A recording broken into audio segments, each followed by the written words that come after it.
Hello everyone, Omni-sensei here with What If Thanos Adopted a Saiyan, Part 2. If you enjoy this content, please smash the like button. If you haven't already, please subscribe to the channel. Don't forget to check out the original story linked in the description. I hope you enjoy listening to it. Oh. I hope your body is as tough as your mouth. Hela ceased her assault on the Chitauri army. This was Jotunheim, not Asgard. She wouldn't have infinite reserves of power here. Lothar had already demonstrated considerable strength, and to be cautious, she chose to momentarily halt her attacks on the Chitauri. With a single gesture, the hammer lying on the ground flew back into her grasp.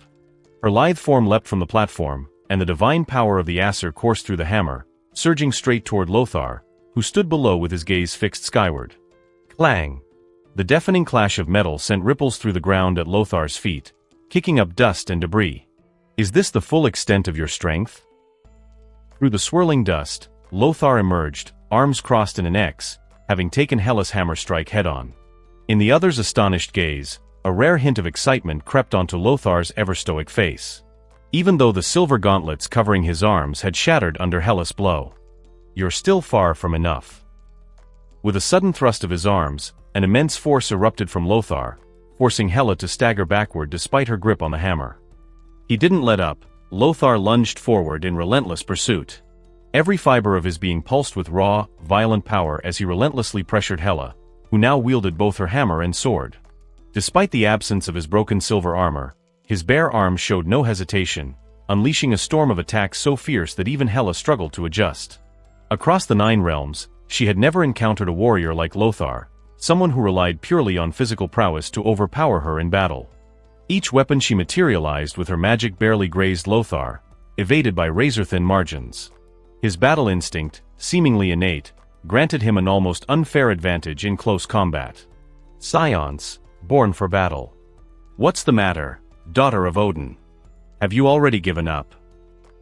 His strikes left after images in the air, his fists and feet landing mercilessly on Hela's body. His speed was so blindingly fast that even Hela, with all her years of combat experience, could only rely on instinct to dodge, yet it wasn't enough. His assault was relentless, too rapid, too overwhelming. Her arms, knees, abdomen, even her chest, every part of her body within his reach bore the brunt of his attacks.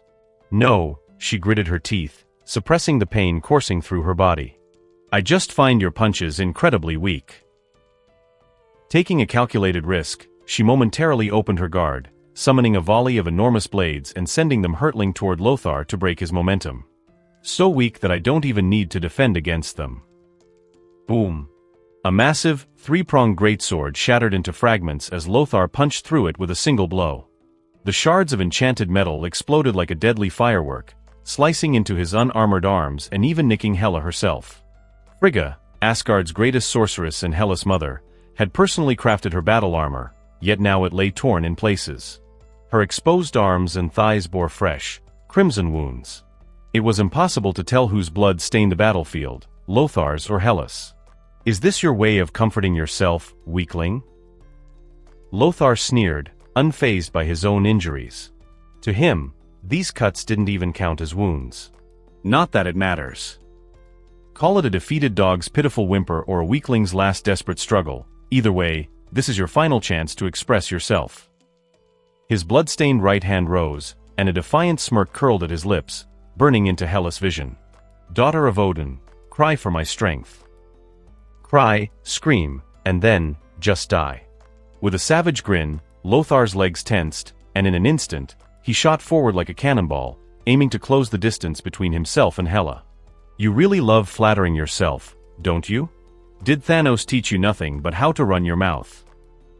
Standing motionless, Hela merely smirked as Lothar's image reflected in her pupils. Her hands brushed over her head, and in an instant, the sharp, crown-like structure that adorned her transformed back into flowing, jet-black hair cascading down her back. She extended her hands forward, and an invisible force materialized between them. What? Lothar felt himself slam into something impossibly solid. Yet as soon as he made contact, the wall became eerily soft, wrapping around him like an endless, suffocating swamp. No matter how he struggled, he couldn't break free. The crystal wall, Hela declared. A spell from the Ares system, a gift from my mother. Watching Lothar wrestle against the unseen force, she smiled cruelly. My father, Odin, was the most powerful king in the 9 realms. And my mother, the wisest sorceress. She taught me many spells in my youth. Like the crystal wall from Ares, and the piercing arrow from Sagittarius.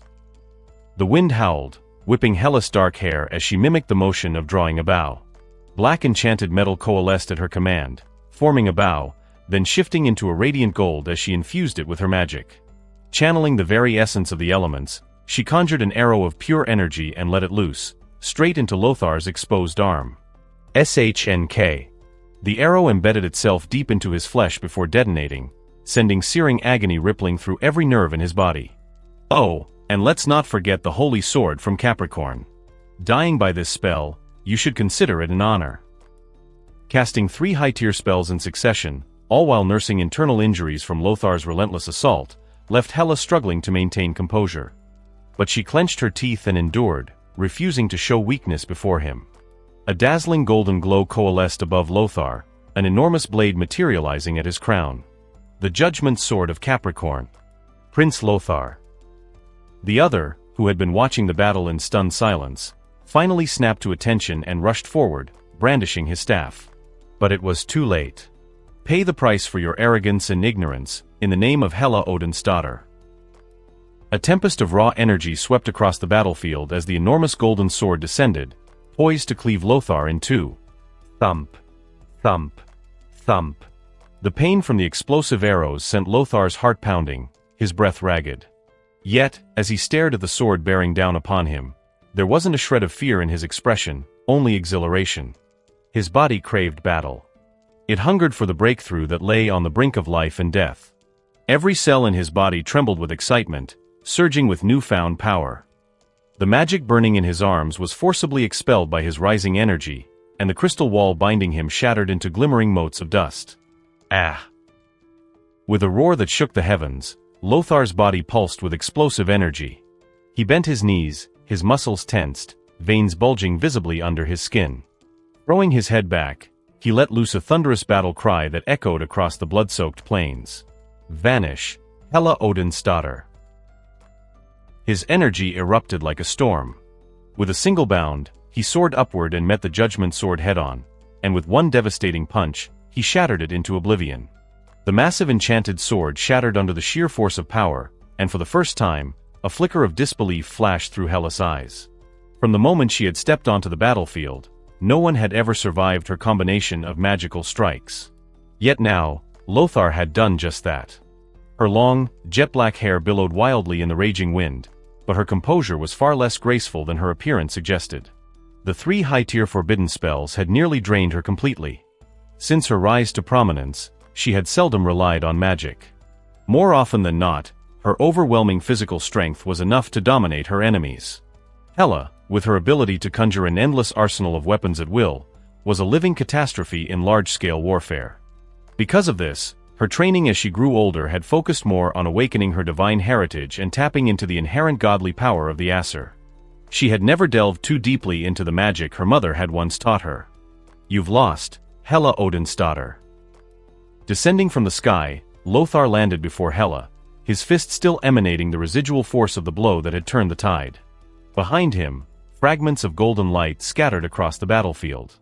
They were the remnants of her shattered enchanted greatsword. His silver chestplate, still pristine and untarnished, gleamed mesmerizingly in the evening sun. Without hesitation, Lothar extended his right hand and clasped his fingers tightly around Hela's throat. Rejoice! The mighty heir of the Titans, son of Thanos, the young Prince Lothar, has defeated the daughter of Odin, Hela of Asgard. This is a battle that shall be immortalized in history. The sycophantic voice of the other rang out at the perfect moment, breaking the tense silence between Lothar and Hela. The other, still clutching his staff as he struggled to his feet, continued to heap praises upon his master, only to feel 2 pairs of icy gazes pierce through him. He faltered, momentarily lost for words. Had he said something wrong? His mind raced. Perhaps it was time to expand his vocabulary.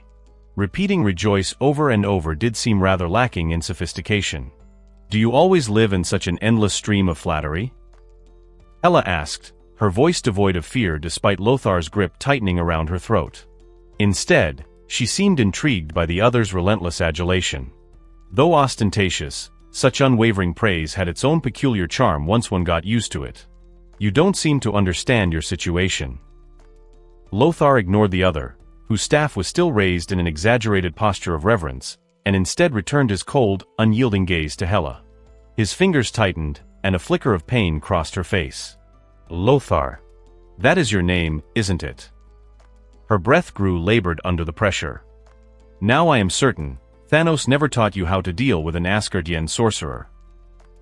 Her expression of pain abruptly vanished, replaced by an unsettling smile.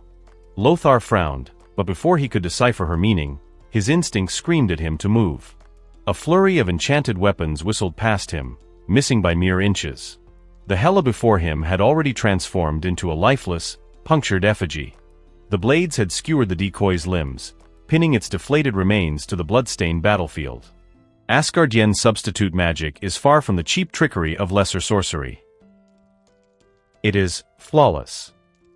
Hela reappeared to Lothar's left, her face pale from exertion, but her pride remained undiminished. Her melee combat had been suppressed, but she was still a long-range caster. Mastery over both magic and martial prowess, such was the privilege of true power.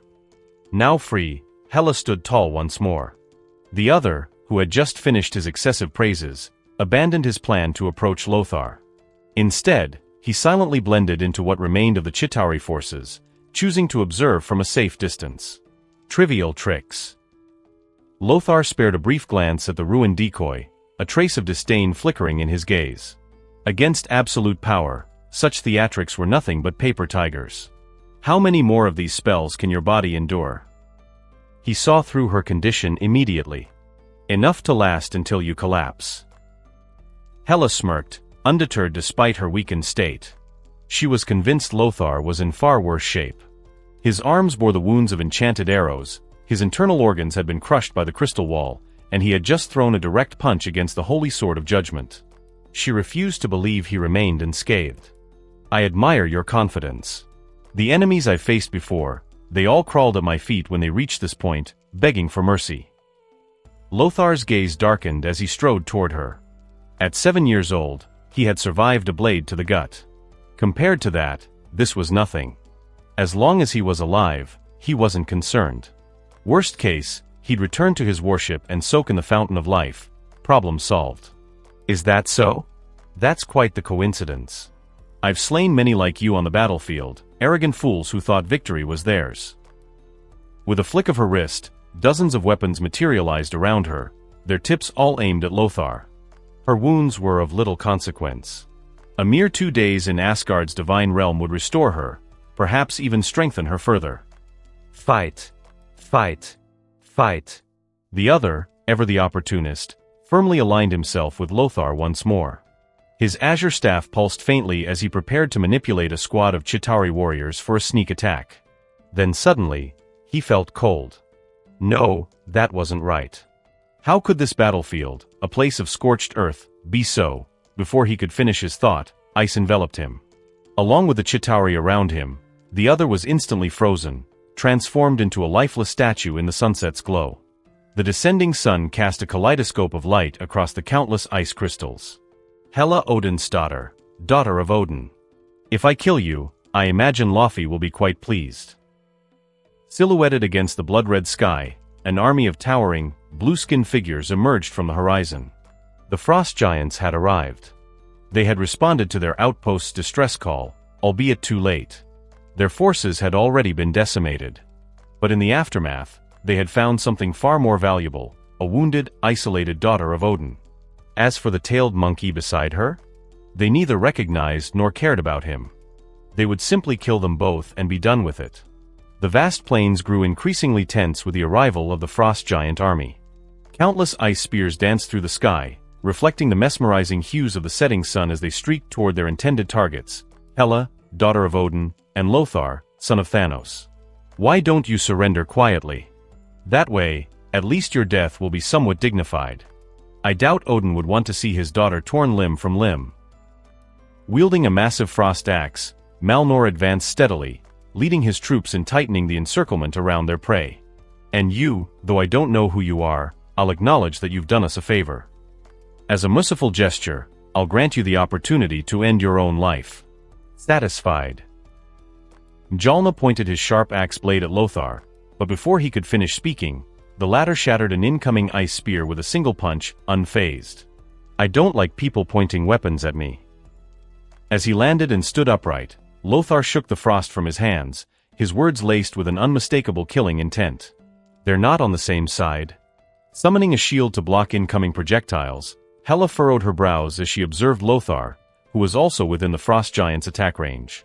She had just led her squad in slaughtering the garrison defending these plains, destroying the giant's large-scale siege weapons, and was preparing to leave, only to encounter Lothar's fleet. Naturally, she had assumed him to be an enemy reinforcements unit. But judging by the current situation, she might have been mistaken. Who in the universe just happens to pass by a battlefield with an entire fleet in tow? In all her years, this was a first for Hela. Since that's how you want it, you can die alongside Hela, Odin's daughter. With a wave of his massive axe, Malnor signaled the frost giants to attack. The horde roared and charged at the two warriors. Rather than retreating, Lothar chose to meet the onslaught head-on. A paradoxical mix of exhilaration and icy composure coursed through him. Darting between the hulking enemies, he struck with lethal precision, every punch either maimed or killed. Trading injury for injury? Admirable, but pointless. You are only two, and we are an entire army. Standing at the rear, Malnor observed the battlefield with a cruel grin as the two combatants fought fiercely. A sheer difference in numbers wasn't something that could be overcome so easily, especially when both adversaries were already wounded. Compared to Lothar, who fought relentlessly despite accumulating injuries, Hela's condition was clearly worse. The Asgardian physique possessed extraordinary regenerative abilities, but only when given time to recover. Already exhausted from her earlier battle and the destruction of enemy artillery, she struggled against the relentless onslaught of frost giants. Her Asgardian-marked shield was torn apart, and her fatigue finally showed under the overwhelming assault. Your end has come, Hela, Odin's daughter. Malnor had been waiting for this moment. With a triumphant roar, he leaped high, the war axe gifted to him by King Laufey raised high, descending straight for Hela's head. Though curious about the strange warrior battling his troops, Malnor never forgot who his true target was. Clang! Summoned in haste, Hela's enchanted metal defense shattered under Malnor's devastating strike, sending a shower of shimmering fragments through the air. Deep gashes appeared across her body as she lost balance and crashed to the ground, her intricate battle armor now soaked in blood. Ha! Struggling to steady her breath, Hela attempted to rise, only to be struck down again as another figure was flung toward her, colliding with her forcefully. Both tumbled to the ground. Cough, cough. Lothar spat blood, his shattered silver chest plate stained crimson. Shakily, he got back to his feet. Are you blind? Hela, having barely caught her breath, now found herself crushed under Lothar's weight and staggered to her feet, increasingly irate. I should be asking you that. Without acknowledging her complaint, Lothar ripped away the remnants of his ruined armor. If not for the fact that she still needed him as a distraction, Hela would have stabbed him right then and there. Your strength has impressed me, stranger. Standing among his warriors, Malnor eyed Lothar with keen interest as he adjusted his grip on his axe. I'll make you an offer, kill Hela, Odin's daughter, with your own hands, and I will personally recommend you to our king, the ruler of Jotunheim. Before he could finish, a piece of Lothar's discarded armor struck him in the face, cutting him off mid-sentence. Seems like your recruitment attempt failed. Standing beside Lothar, Hela smirked as she brandished her sword. Asgardians do not cower in battle. That was a truth Hela had understood since the day Odin took her under his wing. You talk too much. Lothar bent his knees slightly, then propelled himself forward with explosive force. In the blink of an eye, he closed the distance to Malnor, delivering a powerful roundhouse kick aimed directly at his opponent's side. Honestly, perhaps accepting his offer would have been a smarter choice. Hela twirled her sword before diving into the fray alongside Lothar. Lothar gave no response. Blades flashed, fists clashed, and despite never having fought together before, the two warriors quickly fell into an instinctive rhythm, synchronizing their attacks seamlessly. Kill or be killed. Burying her sword into a frost giant's chest, Hela reached out, but no new weapon materialized in her grasp. Scanning the battlefield, she realized their enemies had not thinned. Out of strength already? She pulled her scythe from a fallen foe, gripping it tightly as she steadied her labored breathing. Boom! Having just slain 2 giants, Lothar was suddenly struck by Malnor's axe, sending him hurtling back to Hela's side. Pathetic. Malnor scoffed, twirling his weapon dismissively. Hey, you dead yet?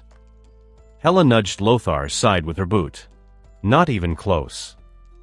Blood-streaked and battered, Lothar rose once more, his grin eerie against the crimson coating his face. His upper armor was reduced to tattered strips, revealing chiseled muscles covered in fresh wounds, some inflicted by the frost giants, others by Hela herself. And yet, his battle spirit burned stronger than ever. A deafening shockwave roared past Hela's ears.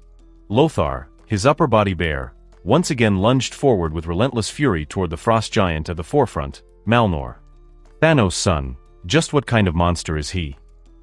Hela, barely capable of fighting anymore, stared at the bloodied warrior, momentarily lost in thought. She had never encountered a Titan before. Everything she knew about them came from her parents' accounts and the tomes in Odin's archives. Odin's library recorded that Thanos had taken Lothar from their dying homeworld, Titan. Was this what all eternal Titans were like? The more he fought, the stronger he became. Even with grievous injuries, he still chose to meet death head-on, throwing himself into battle with nothing but his fists. Watching him fight, Hela couldn't help but feel her blood boil with excitement. This was why she had chosen the path of a close combat mage.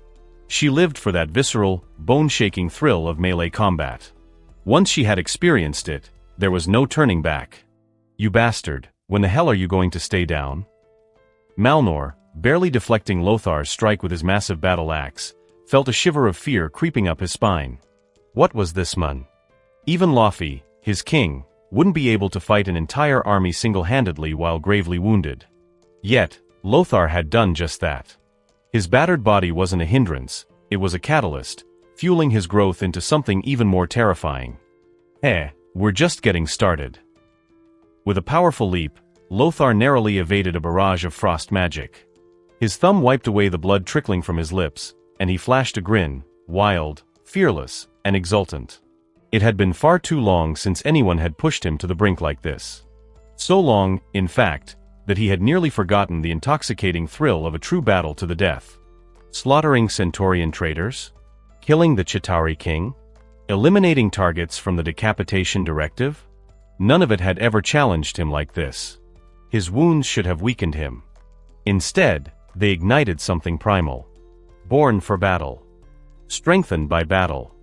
A savage exhilaration mixed with inhuman composure surged within him, an intoxicating power welling up like a geyser, filling every fiber of his being. His muscles, chiseled and raw, pulsed with surging veins as invisible waves of energy rippled around him. Yes. This feeling. This is it. With a thunderous roar, Lothar's fists plunged through the chests of 2 frost giants. Invisible energy condensed at his fingertips, a tangible force of destruction. Malnor, sensing imminent danger, roared and raised his frost-forged battle axe, the very weapon bestowed upon him by King Laufey, his key to glory. But in a single punch, Lothar shattered it into dust. I'll tear you apart.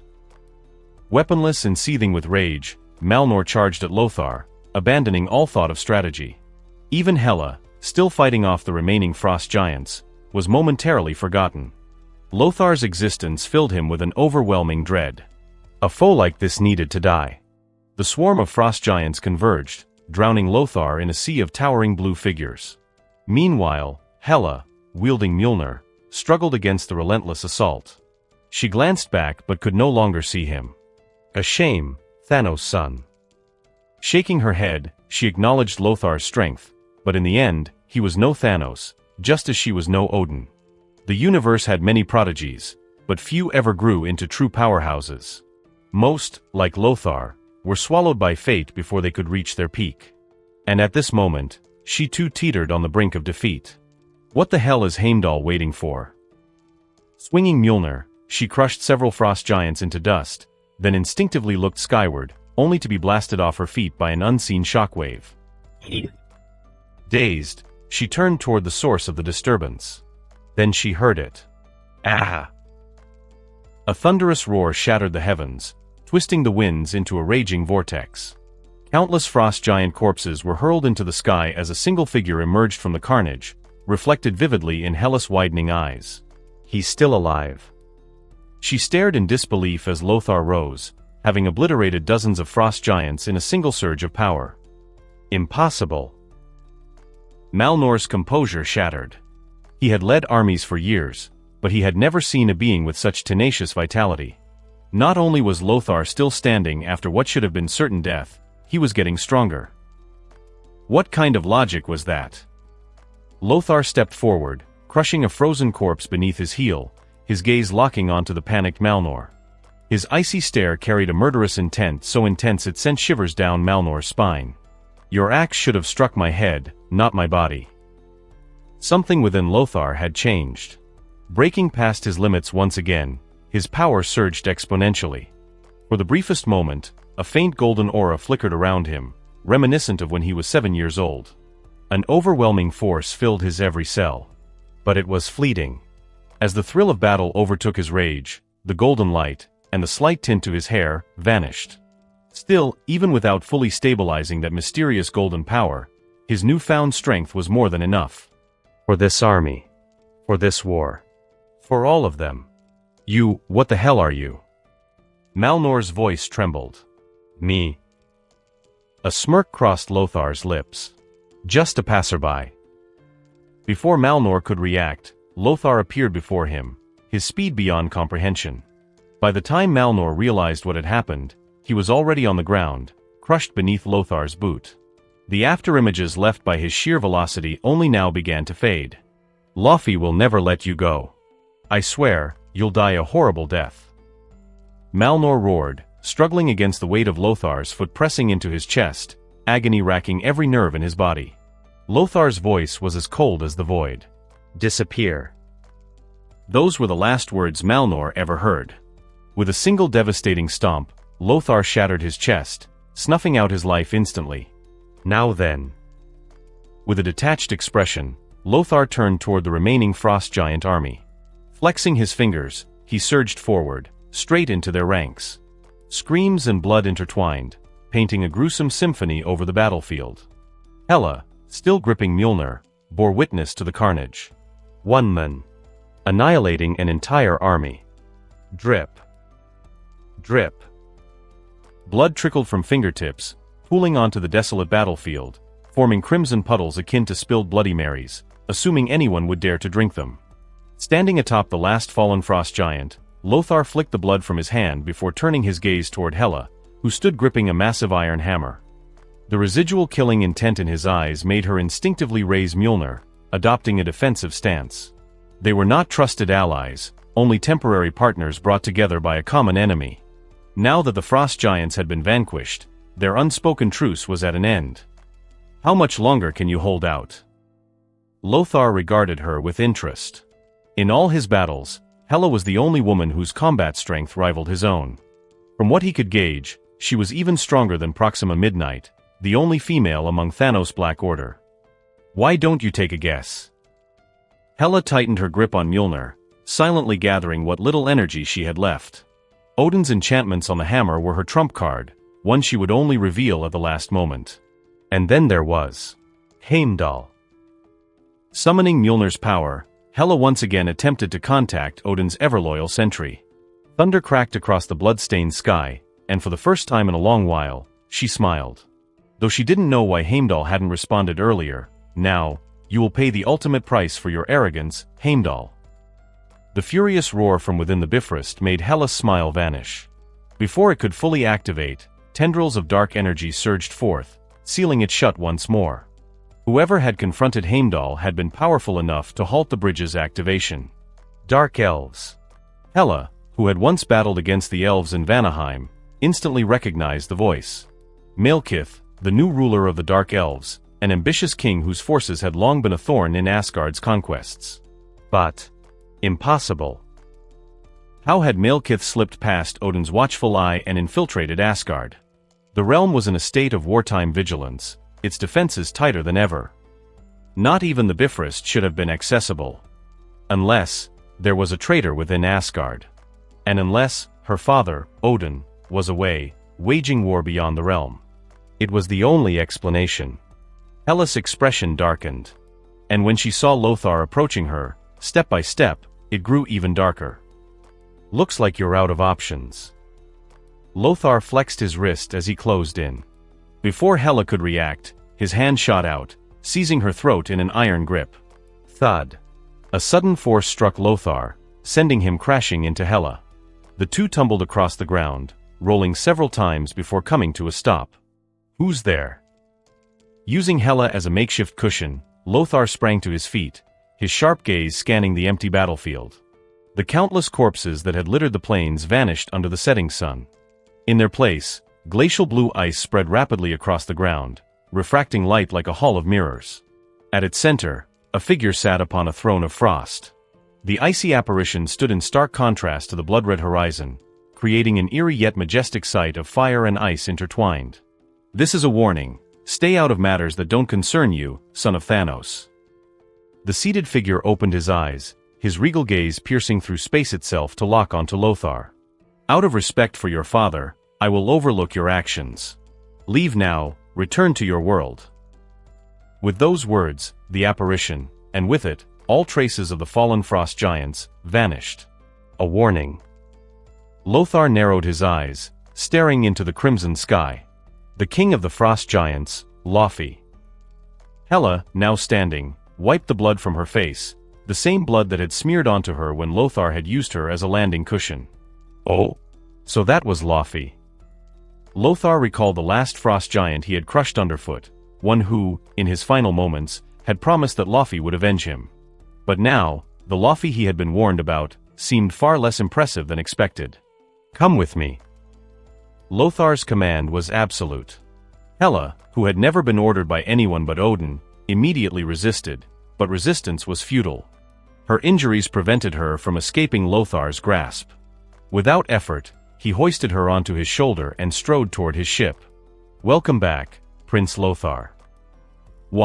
Inject her with a sedative and restrain her. Lothar dumped Hela onto the floor like a sack of cargo. Prince Lothar, Hela Odin's daughter carries the blood of the Aesir. Our sedatives will not work on her. A mechanical tendril shot from the floor, binding the fallen goddess in unyielding coils. You will regret this. Bound and immobilized, Hela glared up at Lothar, seething with rage. Never had she suffered such humiliation. Her words had barely left her lips before Lothar's hand shot out again, seizing her jaw and lifting her off the ground. He slammed her against a metal pillar with effortless force. I never do anything I'll regret. What makes you think you'll be the exception? His cold stare sent a chill down Hela's spine before he casually tossed her to the floor once more. Melt those ice sculptures outside. Prince Lothar, does not possess magic. You don't need to. She does. Lothar smirked, looking down at Hela. Understood, Prince Lothar. A holographic screen flickered to life before Hela's eyes, displaying a complex magical decryption sequence. Hela Odin's daughter, please follow the instructions on the screen. Hela cast a brief glance at the data. Untie me, or I can't do anything.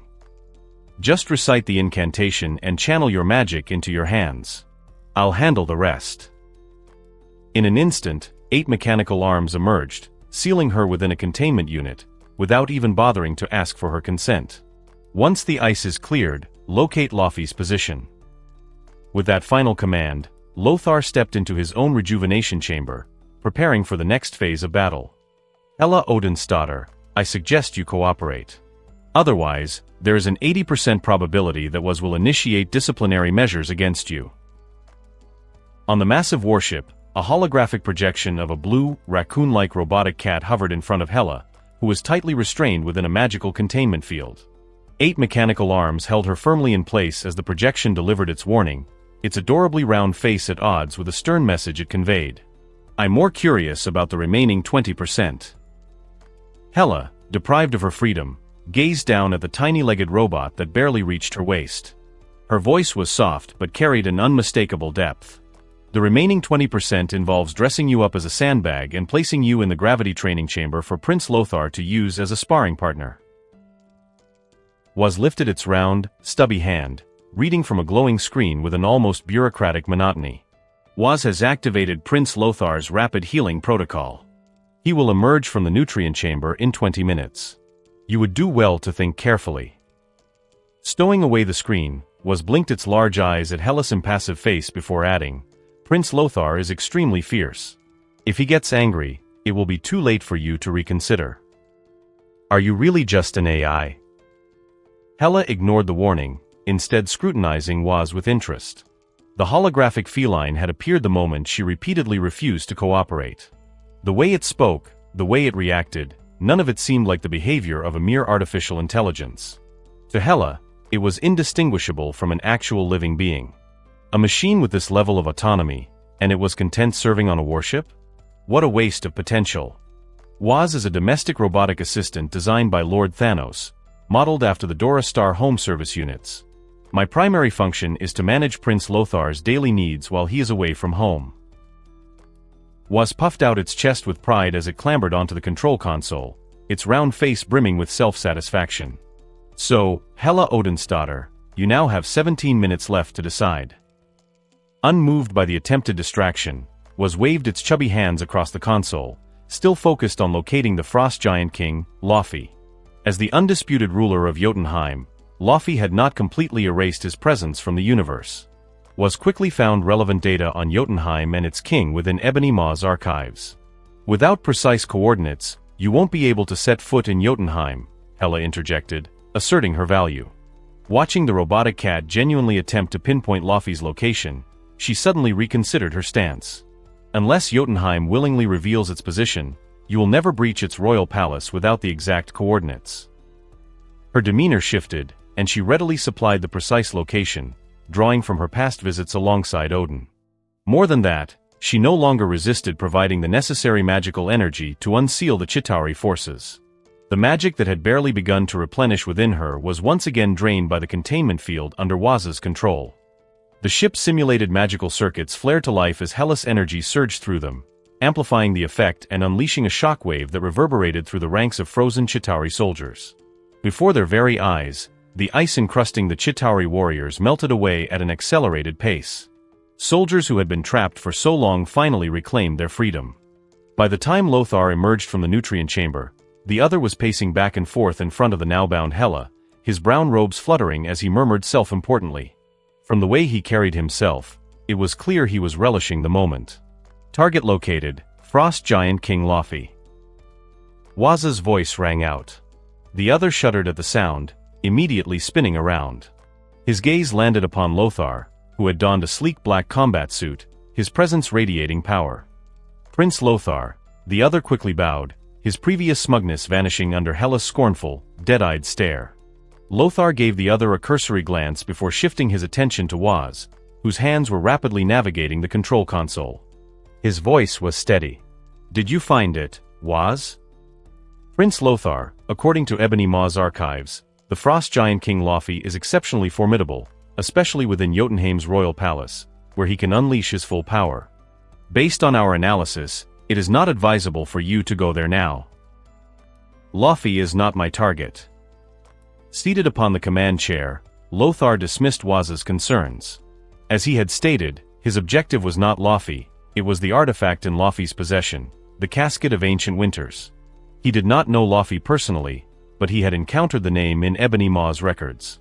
Alongside that name was a brief entry on the Casket of Ancient Winters, one of the Frost Giant's most powerful artifacts. According to Ebony Maw, the casket's power might prove invaluable in achieving Thanos' grand plan of having the universe's population. Perhaps.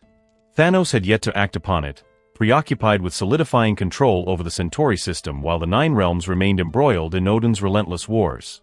That was why Lothar had set his sights on Jotunheim. He had encountered the Frost Giants. He had encountered Laufey. This meant he now had the opportunity to claim the casket and present it to his adoptive father, Thanos. And so, Lothar intended to act. This was also his response to Laufey's earlier provocation. Target confirmed, Jotunheim Royal Palace. Initiating space jump. Lothar's unwavering determination was met with Waz's absolute obedience. Carrying the remaining half of the Chitauri fleet, the warship flew a short distance before vanishing from the bloodstained plains. The Jotunheim royal palace was an expanse of endless frost and ice. A powerful ripple coursed through the landscape as the interstellar fleet descended upon the snow-covered terrain. Prince Lothar, we have arrived. Jotunheim Royal Palace, the world of ice and snow. Hela shivered involuntarily as she was brought down from the mothership alongside Lothar, utterly powerless to resist. It was the cold, bone-chilling and relentless. She had yet to reach the level of her father, Odin, and the bitter frost of Jotunheim still affected her to some degree. Not to mention, her current condition was far from ideal. Space jumping was anything but kind to someone as gravely injured as she was. Waz, cloak the fleet and remain on standby. Dressed in a sleek black combat suit, Lothar casually tossed Hela onto the snow-covered ground. Raising his wrist, he issued his command. A shimmering blue holographic screen emerged from the silver metallic bracelet on his arm. Waz, the intelligent mechanical life form, was requesting operational access. Prince Lothar, are you certain about this? The other, gripping his sapphire-tipped scepter, surveyed the vast, snow-blanketed surroundings before turning to face Lothar with deep reverence. Wouldn't it be easier to simply raise the frost giants with an all-out assault? Although Hela's relentless barrage of swords had already cut the Chitauri forces by more than half, the other didn't consider that a major loss. The remaining Chitauri soldiers were still more than enough to form an overwhelming force. In his view, rather than relying on the so-called Hela Odinsdatter as a guide, it would be far more effective to lead the Chitauri in a direct siege on the frost giant royal palace. With the Chitauri keeping them occupied, Lothar's path forward would be far less obstructed. But his suggestion was swiftly rejected by Waz. The royal palace, being the heart of the frost giant stronghold, was naturally fortified with defensive barriers. According to Waz's calculations, the Chitauri's firepower wouldn't be enough to instantly tear through the palace's protective shield. On the contrary, attacking outright would only expose Lothar's presence in Jotunheim. And once King Laufey, who knew of Lothar's lineage, realized that the son of Thanos had arrived, he would become extremely cautious. After all, standing behind Lothar was a colossus of the Centauri system, a figure known throughout the cosmos as the Tyrant of Annihilation, Thanos himself. No gunfire. No cannons. The plan was simple: slip into the palace undetected. Bringing Hela along served that very purpose. Among them, she was the only one who had previously set foot in Jotunheim's royal palace, having once accompanied Odin to a diplomatic meeting with the frost giants. Though that negotiation had ended in failure, Odin had refused the frost giants' demands for reparations. Cutting the talks short, Hela had still seen the inside of the palace. And for Lothar's group, that was good enough. At the very least, it was better than stumbling in blind. Moreover, as Odin's daughter, Hela wasn't likely to betray them midway and expose Lothar's presence to Laufey. She was, in essence, the perfect unwilling guide. The real problem is that Hela Odinsdatter isn't in good shape. If we bring her along, there's a high probability she'll be detected by the frost giants. The other paused, then pointed a finger at Hela, who remained slumped in the snow. Even as their reluctant guide, she looked like she could drop dead at any moment. He seriously doubted she'd make it all the way to the casket of ancient winters. You Asgardians actually get cold? Lothar strolled over, crouching in front of Hela. He lifted her chin with one hand, his golden eyes gleaming with curiosity. That was unexpected.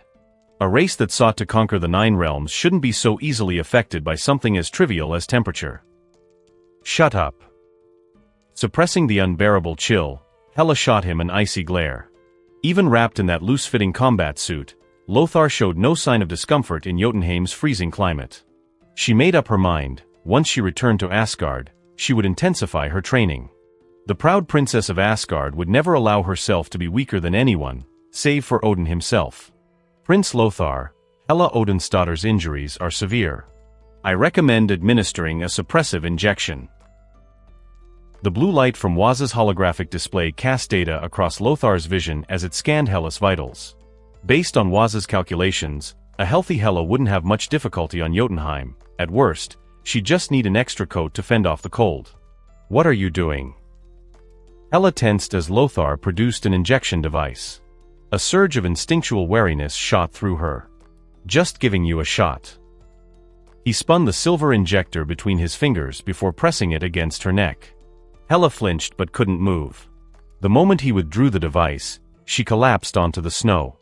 An indescribable pain surged through her body as the injected serum coursed through her veins, violently mending her severe injuries. Agony often precedes rebirth. Curled up in the snow for what felt like an eternity, Hela suddenly realized that most of her wounds had already healed. Even her recovery rate had noticeably increased. "This is Prince Lothar's gift to you." The other wasted no time in stepping forward, his voice tinged with jealousy. Access to Lothar's universal healing serum was a privilege reserved exclusively for him. And now, this prisoner was receiving the same treatment? A single dose is enough to restore your mobility. Now, get up and take me to the treasury in your memories. Hands clasped behind his back, Lothar gazed at Hela, who was still visibly pale, sweat beading on her forehead. Hela, of course, knew the location of the Casket of Ancient Winters. It was one of the Frost Giant's greatest treasures, after all. That knowledge was the only reason Lothar had spared her life. To take the casket in silence, Hela's existence was essential. This was your plan all along, wasn't it? You deliberately revealed your knowledge of Jotunheim to me. Lothar's golden eyes bore into her, sharp as blades. Hela's pale lips curled into a smirk. She staggered to her feet, catching the fur-lined coat Lothar tossed her way. "You know, the last person who dared infiltrate Laufey's treasury ended up as a permanent ice sculpture. That's because they failed. And what makes you think you won't?" "Because I never fail." Lothar lifted his gaze to the snow-laden sky above Jotunheim's royal court. Beyond the frost and ice, a hidden light awaited. "If I will it, fate stands by my side. Besides fighting, what other nonsense did Thanos even bother teaching you?" Hela's mocking words showed no mercy. "As long as you will it, fate will stand by your side? What do you take yourself for? The center of the universe?" Wrapped in a coat made from the fur of some unknown beast, Hela didn't give Lothar a chance to respond before stepping forward. After marking the location on his wristband, Lothar followed closely behind, while the other, holding his azure staff, muttered incessantly under his breath. The biting wind silenced the other's disdain for Hela as the trio moved further from the concealed fleet, leaving footprints in the snow that were soon erased by fresh frost. After traversing through the storm-laden landscape for some time, the grand and resplendent Frost Palace finally came into view. That is Laufey's palace. Going any farther means stepping into the patrol zone of the palace guards. Is there no way to bypass the patrols? The other wasn't thrilled about the prospect of confrontation. "You're welcome to burrow through the snow like a rat, chipping away a path with that fragile cane of yours." Hela seriously doubted the intelligence of both master and servant. One had an inexplicable sense of confidence, while the other spoke without thinking. This is the key that holds the lives of countless Chitauri, not just some cane. The other bared his teeth at Hela in frustration. "Remember your place, Hela Odin's daughter." Lothar's voice cut through, halting the other's threat. "You are my prisoner. Don't force me to throw you at the feet of the Frost Giants." At this moment, with Odin waging war with his spear in hand, if his only heir were to fall into the hands of the Jotun, the consequences would be unimaginable. If your plan is to completely evade the patrol squads, then I suggest you turn back now. Lead the way. Hela brushed the snow from her coat and advanced toward the palace treasury, with Lothar and the other in tow. Yet, before they could take more than a few steps into the patrol zone, a Frost Giant squad emerged from around a corner. The other tensed, preparing to summon the fleet with his staff, but before he could act, he saw energy waves ripple through the air, piercing the chests of the 6 Frost Giants, felling them in utter silence. They died without a sound, as if slipping into a peaceful slumber. "Proceed." Lothar retracted his hand, his expression unchanging, treating the scene as casually as one would disposing of trash. He then gestured for Hela to continue. "Has this bastard's power grown this much?" As a warrior herself, Hela could immediately tell how far Lothar had progressed since their first encounter on the Blood Plains. She frowned slightly. While the other collected the corpses into the energy reserves of his staff, Lothar and the others continued their approach toward the Frost Palace. One by one, silent waves of energy culled the patrolling squads. Lothar's version of stealth shattered every definition Hela had ever known. "Are you sure this is what you call stealth?" By the third patrol squad, which Lothar obliterated beneath his boot, Hela couldn't help but voice her thoughts. Lothar glanced at her but didn't bother answering. Instead, he extended his index finger, pointing into the unknown distance. The unspoken pressure silenced Hela, forcing her to resume her role as their guide. After crossing paths with 5 more patrol squads, they finally reached the side gate of the palace. Typically, Luffy stations 3 to 4 squads here on rotation. Each squad consists of 6 frost giants, meaning you'll need to deal with at least 9 or, at most, 22 giants at once. Not 18 or 42. The other looked skeptical of Hela's arithmetic. She shot him a sharp look. I'll handle half. You're in charge of cleanup. With a swift motion, Hela conjured 2 jet-black weapons forged from enchanted metal. Luffy was too sensitive to Odin's magic lingering in Mjolnir, so Hela had no intention of summoning it for a stealth operation. You, whoosh. Before the other could finish speaking, Lothar and Hela had already vanished from sight. The hulking blue forms of the frost giants crumbled, undone by silent waves of energy and Hela's blades that materialized at their throats. Pierced hearts. Slit throats. By the time Lothar and Hela stood atop the side gate, the other had barely raised his staff. Clean up these corpses. Consider it a reward. Power surged around Hela as she stepped on the fallen frost giants, her proud Asgardian princess demeanor returning, shedding the pretense she had worn before Lothar and the other. I told you, Lothar, I'll make you regret this. With a smirk flashing across her face, Hela spread her arms wide and leaped from the gate, her eyes brimming with arrogance and scorn. Letting her recover even a fraction of her strength was Lothar's biggest mistake. Now, with her power partially restored, she could let Lothar's forces draw attention while she infiltrated Luffy's treasury. The very weapons Luffy prepared to use against Odin, she would claim them for herself. Damn it. Prince Lothar, what do we do now? Gazing at the corpses littering the ground, the other knew without a doubt that Luffy's elite guard would soon discover the attack. That damned woman actually dared to betray Lothar with only a fraction of her power regained. Obviously, we wait for her to lead us to Luffy's treasury. Kicking a corpse out of his way, Lothar pressed a button on his silver wristband. A holographic blue screen flickered to life, displaying 2 blips, one yellow, one red. What is this? The other squinted at the screen. That yellow dot looked oddly familiar. A closer look revealed, it was their location. And the rapidly moving red dot. Hela Odin's daughter. Regaining power comes at a cost. A cold smirk spread across Lothar's lips as he followed leisurely behind. Blind strength alone would make one no different from Cull Obsidian, a brute with nothing but muscle for brains. My father once told me, as long as I will it, fate will stand by my side. All squads, be advised, an unknown enemy has infiltrated. All squads, be advised, an unknown enemy has infiltrated. All squads, be advised. The once serene Frost Palace was instantly thrown into chaos. It had been a long time since anyone dared to trespass into the heart of the Frost Giant's domain.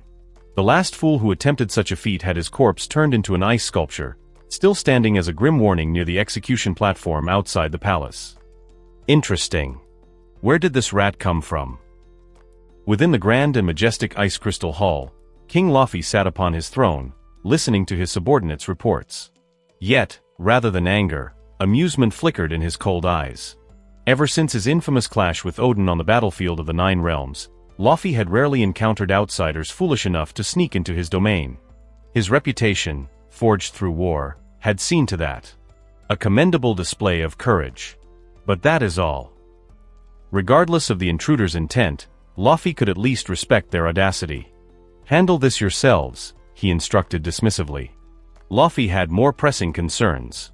His alliance with the Dark Elves was already set in motion, and Malekith had begun his offensive. Luffy could not afford to lag behind. Ensuring Odin's delayed return to Asgard was Luffy's priority. Despite his outward disdain for the warmongering Allfather, Luffy knew full well that if they clashed at full force, he could, at best, stall Odin for a short time using certain special methods.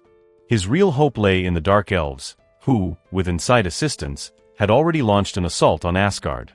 If they could bring the horrors of war to Odin's doorstep, forcing the Allfather to witness his homeland consumed by fire and blood, then perhaps, just perhaps, fate would tip in Laufey's favor. Then, he would make his move. My king, Odin has already broken through the third line of defense formed by our allied forces. As the palace guards withdrew to deal with the intruder, a battlefield report arrived, wiping the smirk off Laufey's face. His brow furrowed deeply. Odin was advancing far faster than anticipated. Prince Lothar, it seems the Frost Giants are in the midst of a war.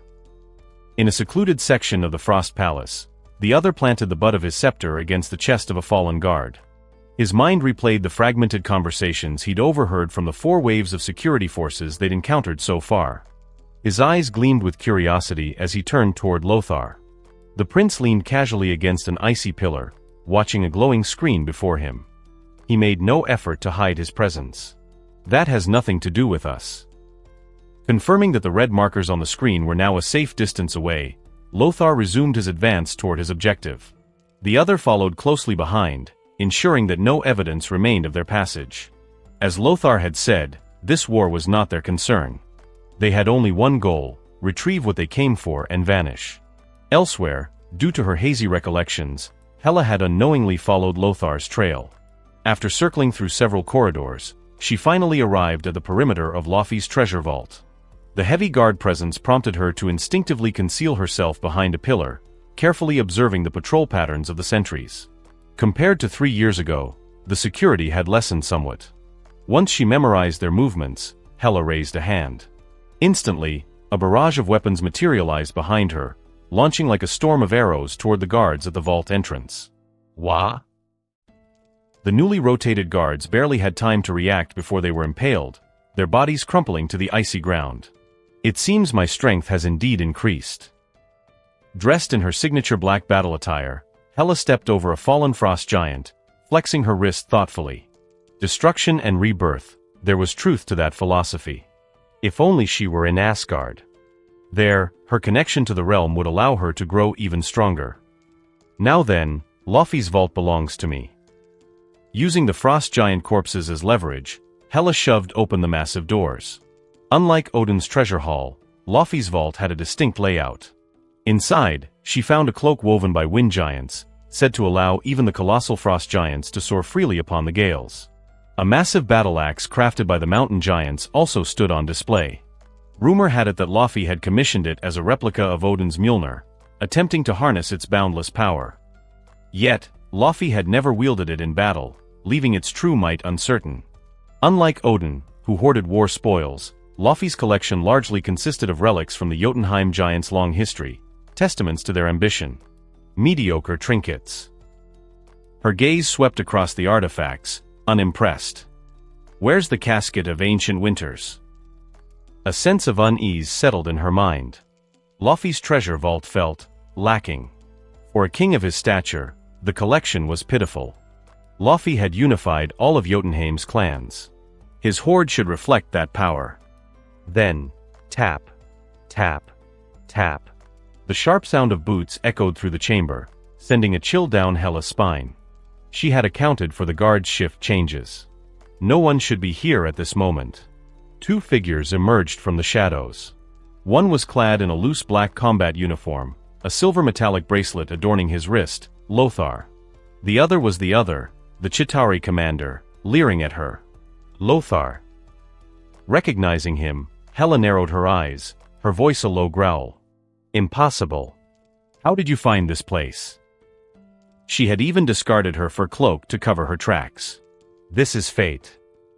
Whenever I desire something, fate stands beside me. Raising his left hand toward Hela, Lothar's expression remained unreadable. A surge of energy erupted from his palm, shooting straight toward her. Damn it! Reacting instantly, Hela summoned a magical shield. But before she could counterattack, Lothar's energy blast shattered the barrier, slamming into her. Boom! Boom! Boom! Her body crashed through the vault's displays, destroying nearly 2/3 of them. Tell me, did your father ever teach you what happens when you trespass in another's vault without permission? A voice interrupted from behind Lothar. A frost giant warrior, armed with a magic-infused rifle, stepped forward, his weapon's dark muzzle aimed squarely at Lothar's head. Lothar paused mid-step, turning to face the scene.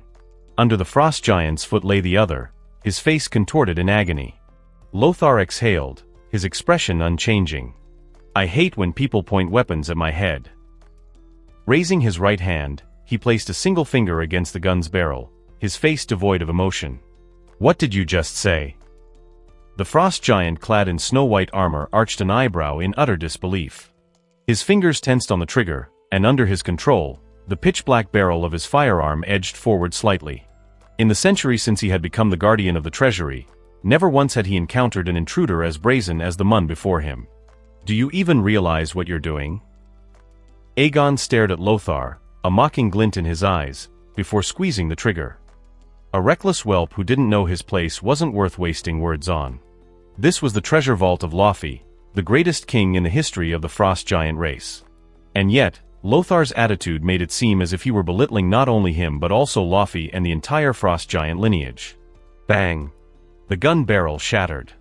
To Aegon's horror, a beam of radiant light had suddenly coalesced at the tip of Lothar's finger, right where the firearm had been pressed. The light was blinding, and before he could react, a searing pain tore through every nerve in his body. Ugh! Staring in disbelief, Aegon looked down to find a gaping wound, fist-sized, piercing through his chest. That single injury had robbed him of his once immortal life. The massive, cerulean-hued body collapsed before Lothar, finally freeing the other from his restraint. Dispose of him. Understood, Prince Lothar. The other retrieved the azure scepter from the ground and respectfully watched as Lothar once again stepped into the disheveled treasury. Prince Lothar, according to Waz's scans, the casket of ancient winters is not here. The feline AI, formed from a silver bracelet, continuously analyzed the vault, which had been left in utter ruin by Hellas' earlier rampage, delivering results that Lothar did not want to hear. Cough. This isn't Laufey's true treasure vault. That bastard has always used a decoy vault to lure in interstellar thieves. Hela, forcing down the blood rising in her throat, struggled to stand from the rubble. Her pale face was now tinged with streaks of red. Clever. As expected from Modin's daughter. Unfortunately, your realization came too late. A grand, resounding voice suddenly echoed through the vault's upper reaches. As Laufey's words fell, the entire treasury trembled violently. Then, in a matter of moments, massive ice pillars surged forth, lifting the structure high into the air. Rumble. Shattered stone and crystalline shards from Jotunheim's royal halls plummeted to the ground, the transformation of the terrain accompanied by an ear-splitting roar. Within mere breaths, the upheaval ceased. Before Lothar now stood a brand new grand hall, a fresh horde of enemies, and atop the throne, Laufey himself. Son of Thanos, I recall issuing you a warning. Out of respect for your father, I was willing to overlook your prior transgressions. However, it seems you've squandered my generosity. His right index finger tapped idly against the throne's armrest as Laufey gazed down at Lothar and Hela with cold attachment. Yet, seeing as you've brought me Hela Odin's daughter, I will grant you one last chance. Leave Jotunheim. Now. Laufey extended yet another opportunity for Lothar to depart. There was no choice. Thanos was not an enemy he could afford to provoke at this time. Even with his formidable forces, merely holding his ground against Asgard had already pushed Laufey to his limits, and that was with allies from the Nine Realms assisting in the struggle. If he were to foolishly antagonize Thanos of the Centauri sector now, he would soon find himself leading the warriors of the frost giant race straight into the underworld to meet their forebears. You're afraid. But to Laufey's surprise, Lothar did not take his offer in gratitude. Instead, he stepped forward, approaching the throne with deliberate strides. What? You fear my father. You fear that he will join forces with Asgard. That's why you've given me repeated chances to leave Jotunheim. Lothar's calm words, carried by the frigid winds, pierced straight into Laufey's heart like an arrow. Who would have thought? Laufey, the mighty king, finally showing weakness. Hela, brushing away the blood at the corner of her lips, smirked in open disdain. Asgard and Jotunheim were already locked in war. As Odin's daughter, Hela had no reason to show respect to the frost giant king. Do not test my patience, son of Thanos. Laufey ignored Hela's taunts entirely. She was, in his eyes, already a lamb awaiting slaughter. The casket of ancient winters. When Lothar came within a single step of Laufey, he stopped. What?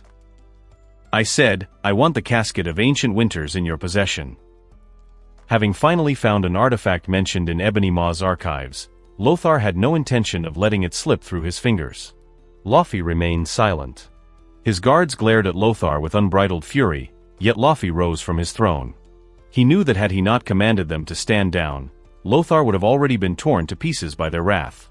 Do you understand, son of Thanos? I am a king. Not just of the Frost Giants, no, of all the giants of Jotunheim. I am the most powerful ruler in our history.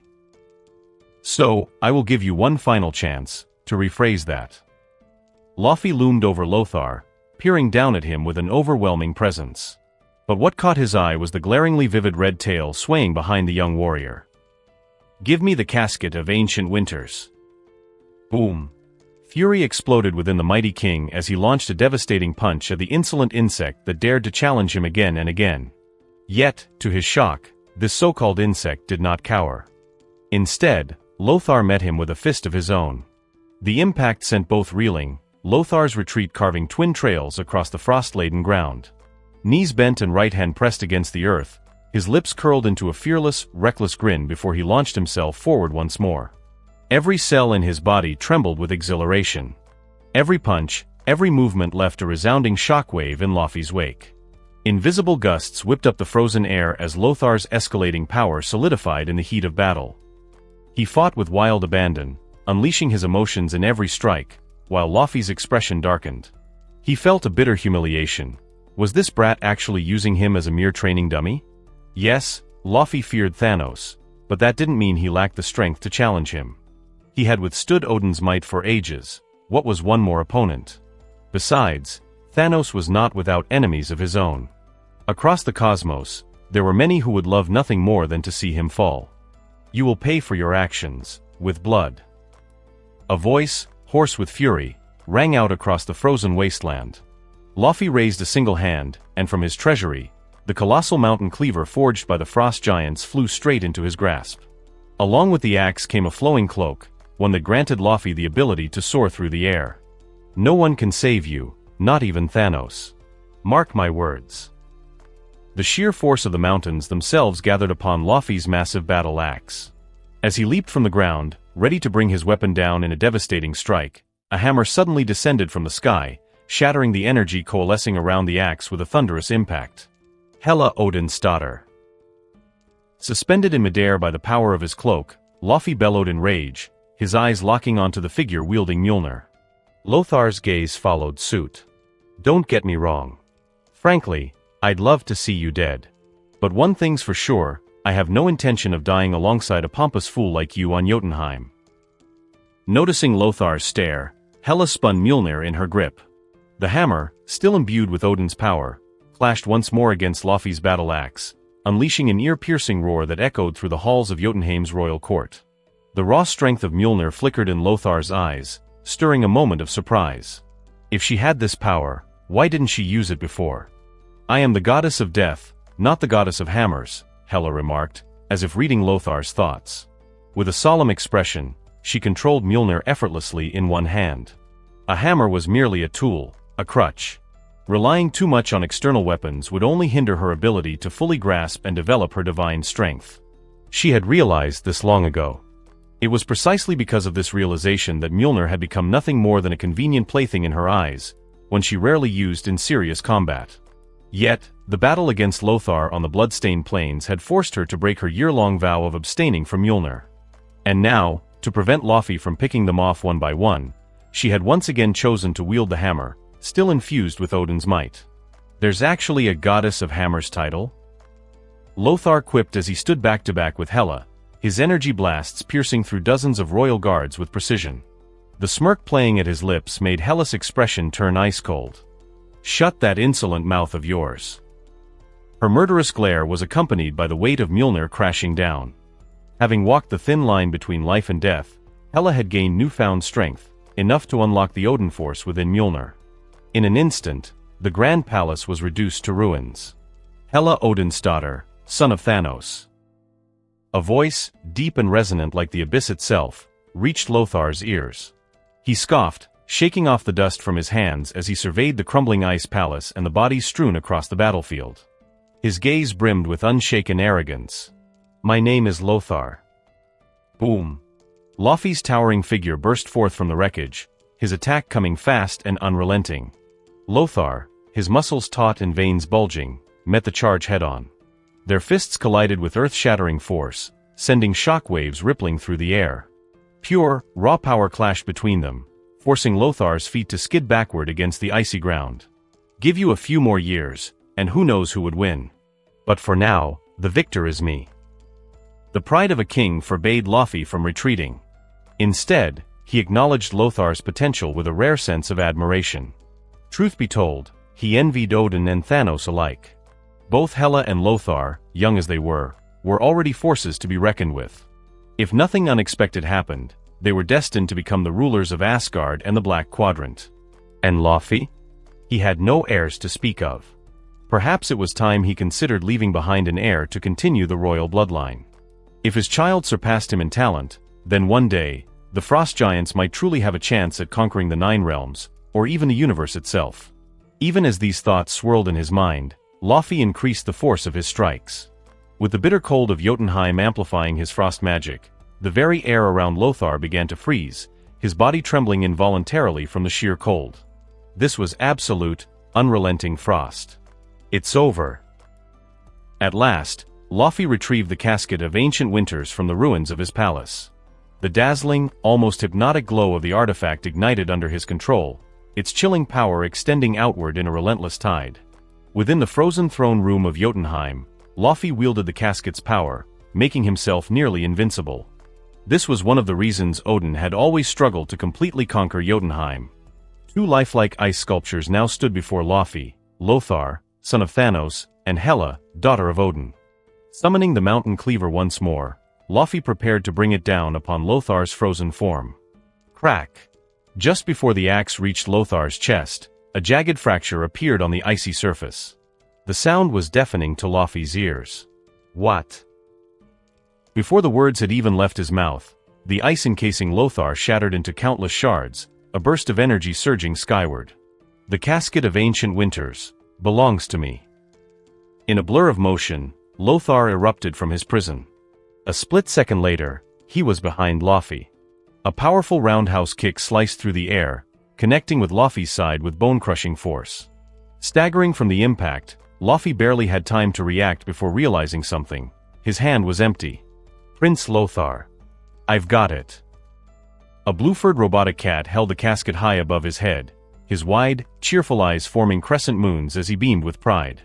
Getting you to take it out voluntarily was a challenge, Lothar admitted. Signaling Waz to retreat, he flexed his wrist, his eyes twinkling with satisfaction. The treasury hadn't contained the casket, meaning there was only one logical conclusion: it had been with Laufey all along. I'll admit, you surprised me.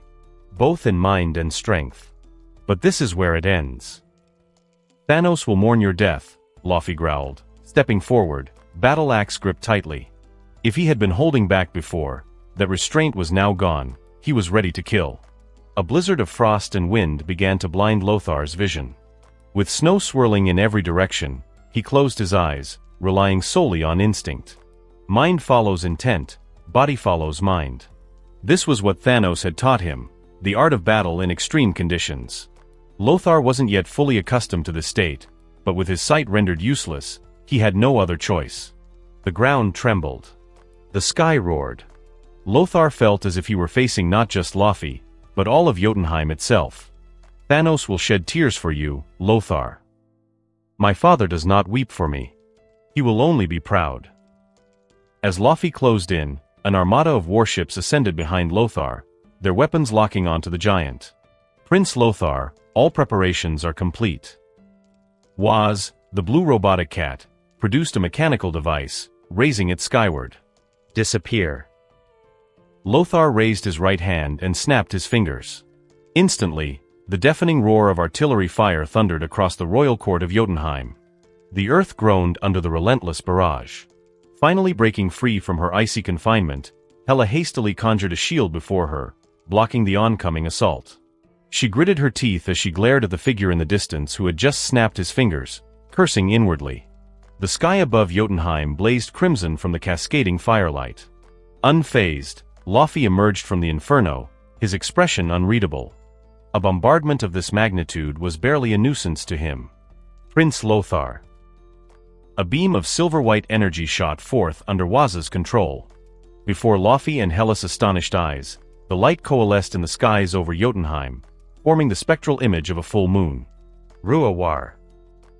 The loose, pitch-black battle attire shredded into strips, fluttering to the ground. Under the phantom glow of the full moon, Lothar's body rapidly expanded before Hela's astonished eyes. Within mere breaths, a towering great ape, covered in deep brown fur, had taken Lothar's place, standing tall upon the frozen land of Jotunheim's royal court. He threw his head back and let out an earth-shaking roar. How is this possible? Hela, witnessing Lothar's transformation firsthand, lowered the shield before her. She turned to look at Laufey, who now seemed as small as a dwarf before the massive beast, disbelief written all over her face. The power of the Titans. Is this the might of a Titan? Recalling Lothar's lineage as the son of Thanos, Hela's first thought went to the long-extinct race of eternal Titans. Legend spoke of Titans being as mighty as dragons, but even among them, had there ever been one of such colossal stature? How tall was Thanos again? Having never encountered a Titan in person, Hela could only rely on the record she had read in Odin's library, attempting to piece together the true nature of Lothar's current state. The power of the Titans? Laufey, much like Hela, immediately associated Lothar's transformation with his identity as the Titan's son. Having never seen a Titan himself in all his long years, Laufey tightened his grip around his massive battle axe. A Titan? No, this is the power of a Saiyan. Having completed his transformation, Lothar looked down at the blue-skinned ant at his feet, bared his fangs, and stomped down. He considered himself the last of the Saiyans and had never forgotten his origins. Thanos had raised him, given him a place to survive and grow. Because of Thanos' existence, this universe had become his second home. However, that did not mean he would ever abandon his Saiyan identity. Avenging his mother had become an obsession carved into his very bones, and his Saiyan blood was the root of his inherent pride. Saiyan? Laufey, still trying to grasp what exactly a Saiyan was, crossed his arms over his head, bracing himself for Lothar's strike. Boom! A direct collision of pure physical strength, Lothar, in his great ape form, crushed Laufey into the frozen ground with a single stomp. Pathetic.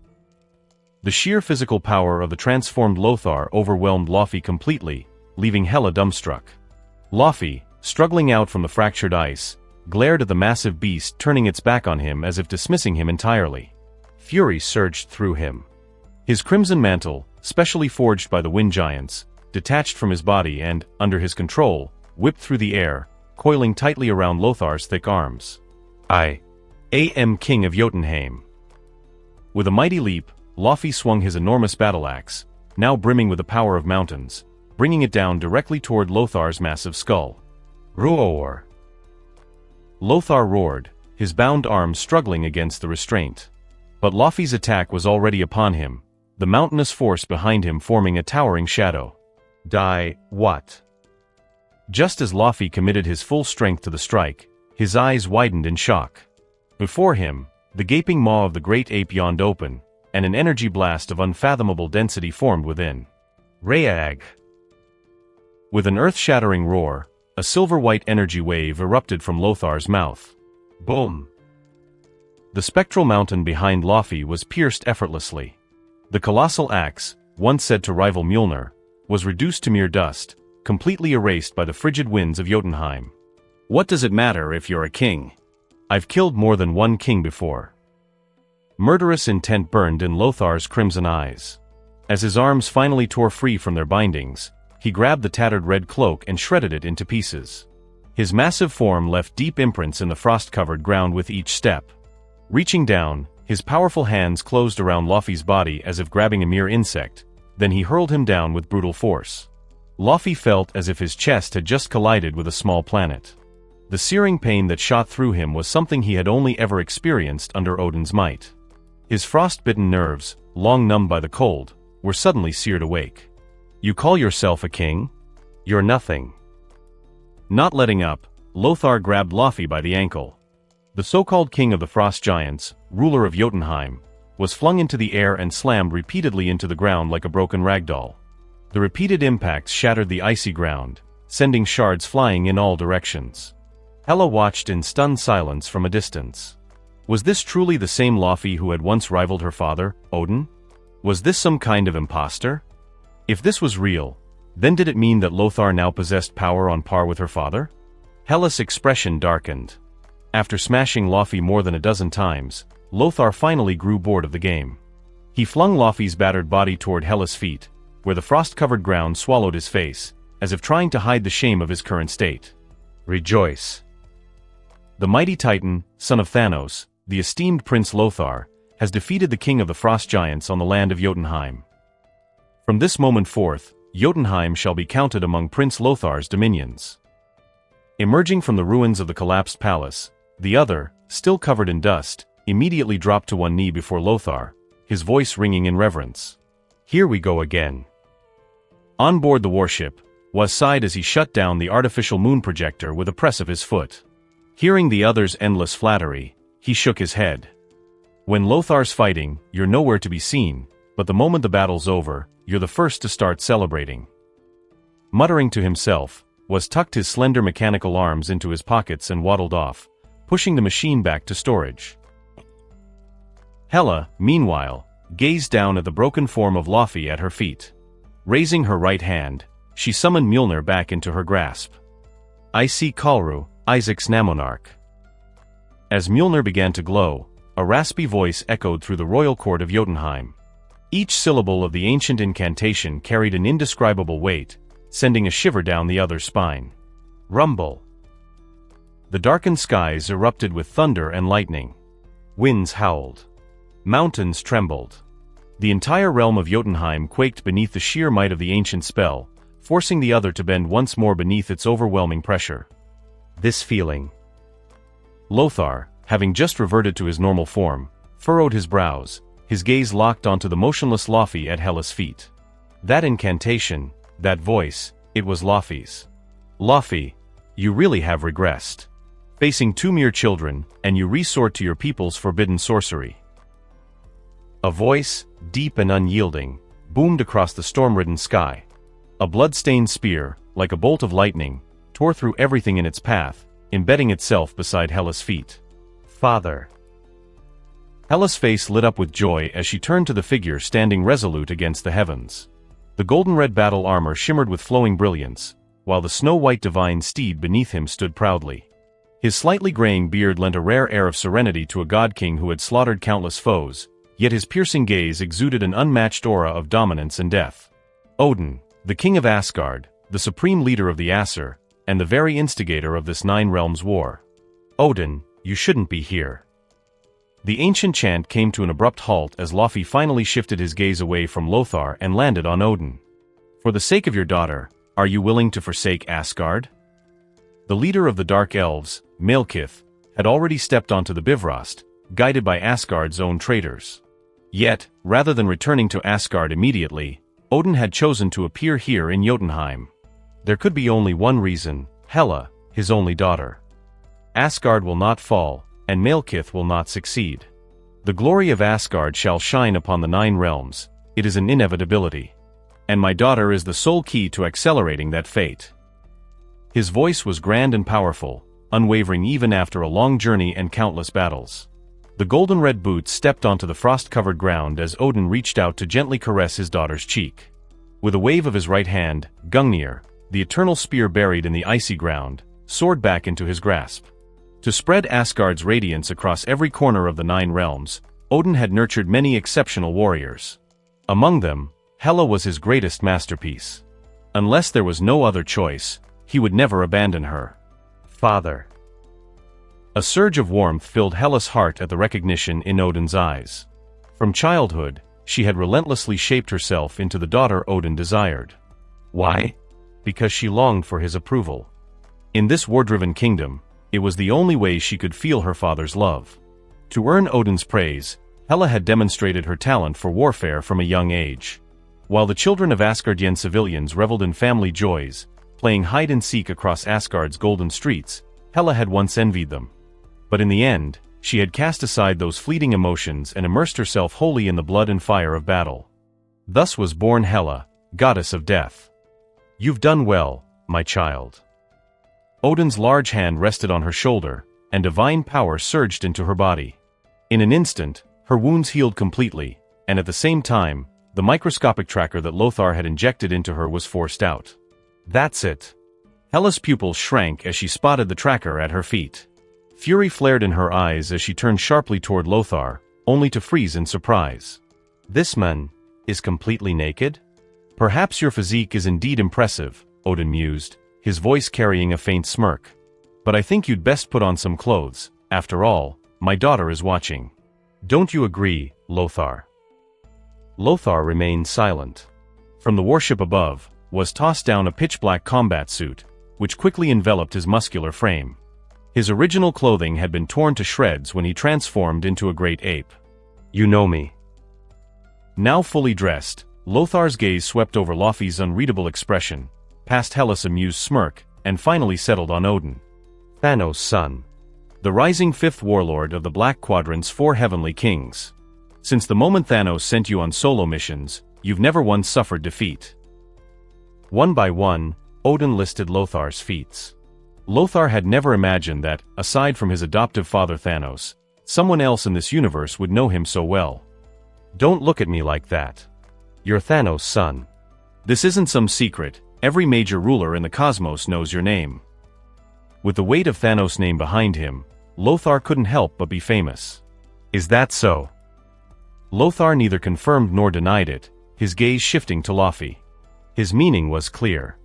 Enough, Odin. Now, take your daughter and leave. With Odin here, Laufey knew he had no chance of dealing with Hela. He cut short the conversation between Lothar and Odin, his focus shifting entirely.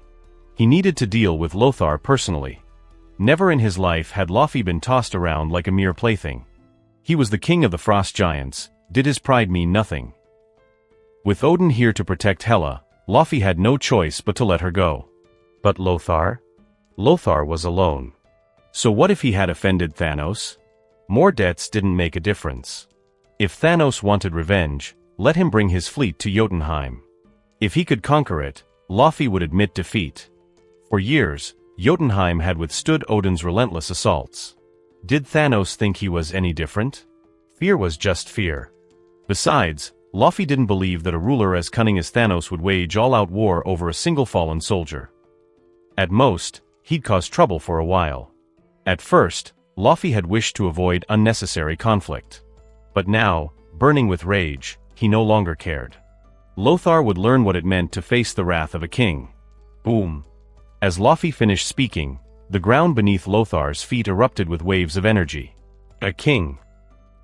You. Lothar raised his chin, cold arrogance etched into his sharp features. He had thrown Laufey once, he could throw him again. Foolish creature. Hela scoffed under her breath as she watched Lothar's unyielding defiance. Laufey had managed to oppose Odin for so long not because of brute strength, but because of his mastery of ancient sorcery. In Hela's eyes, Lothar's transformation into a great ape had been his trump card, but against Laufey's secret arts, it might not be enough. Leaving Hela Odin's daughter alone because of Odin's presence. So, is the king of the frost giants nothing more than a coward who bullies the weak? A cold, indifferent voice suddenly rang through the battlefield right after Lothar's energy erupted. High up in the skies, a massive blade tore through the darkened skies of Jotunheim, embedding itself at Lothar's feet. From the shattered heavens, radiant light cascaded down in a mesmerizing display. A lone figure descended, stepping through the swirling frost. Golden armor gleamed beneath the dim sky. His eyes were calm yet unyielding. Beneath his battle-worn armor, his exposed purple skin framed a body of sheer power. The last surviving Eternal of Titan. The conqueror of worlds. Thanos. Now I understand why Lothar's mouth is so infuriating. The moment Hela witnessed Thanos' arrival, her gaze instinctively locked onto this cosmic warlord. What struck her the most, besides his sheer arrogance in calling Laufey a mere coward, was his thick, furrowed chin and purple skin. It reminded her of a certain type of food. Father. Lothar's usually composed expression wavered as he looked at the golden-armored warlord who had suddenly appeared before him. "You did well, Lothar." Striding up to his son, Thanos patted him on the shoulder, his face a mix of approval and satisfaction. His son had not disgraced him. Even in his great ape form, he had relentlessly pummeled Laufey. Excellent. Truly worthy of his lineage. Thanos. Laufey's face darkened the instant he saw the Mad Titan. And when he noticed Thanos and Lothar speaking so casually, completely ignoring him, it grew even darker. Hela, he couldn't kill her, because Odin had arrived. Lothar, he couldn't kill him either, because Thanos was here. Unless he had the power to single-handedly slay both Odin and Thanos, there was no escaping his current predicament. These two brats had fathers who could shield them. And yet he, Laufey, a being who had lived countless ages longer than them, had no such figure to rely on. Instead, he had an entire race depending on him for survival amid the Nine Realms wars. What kind of cruel joke was this? Laufey felt stifled. In hindsight, he should have just used forbidden power earlier to eliminate these troublesome brats.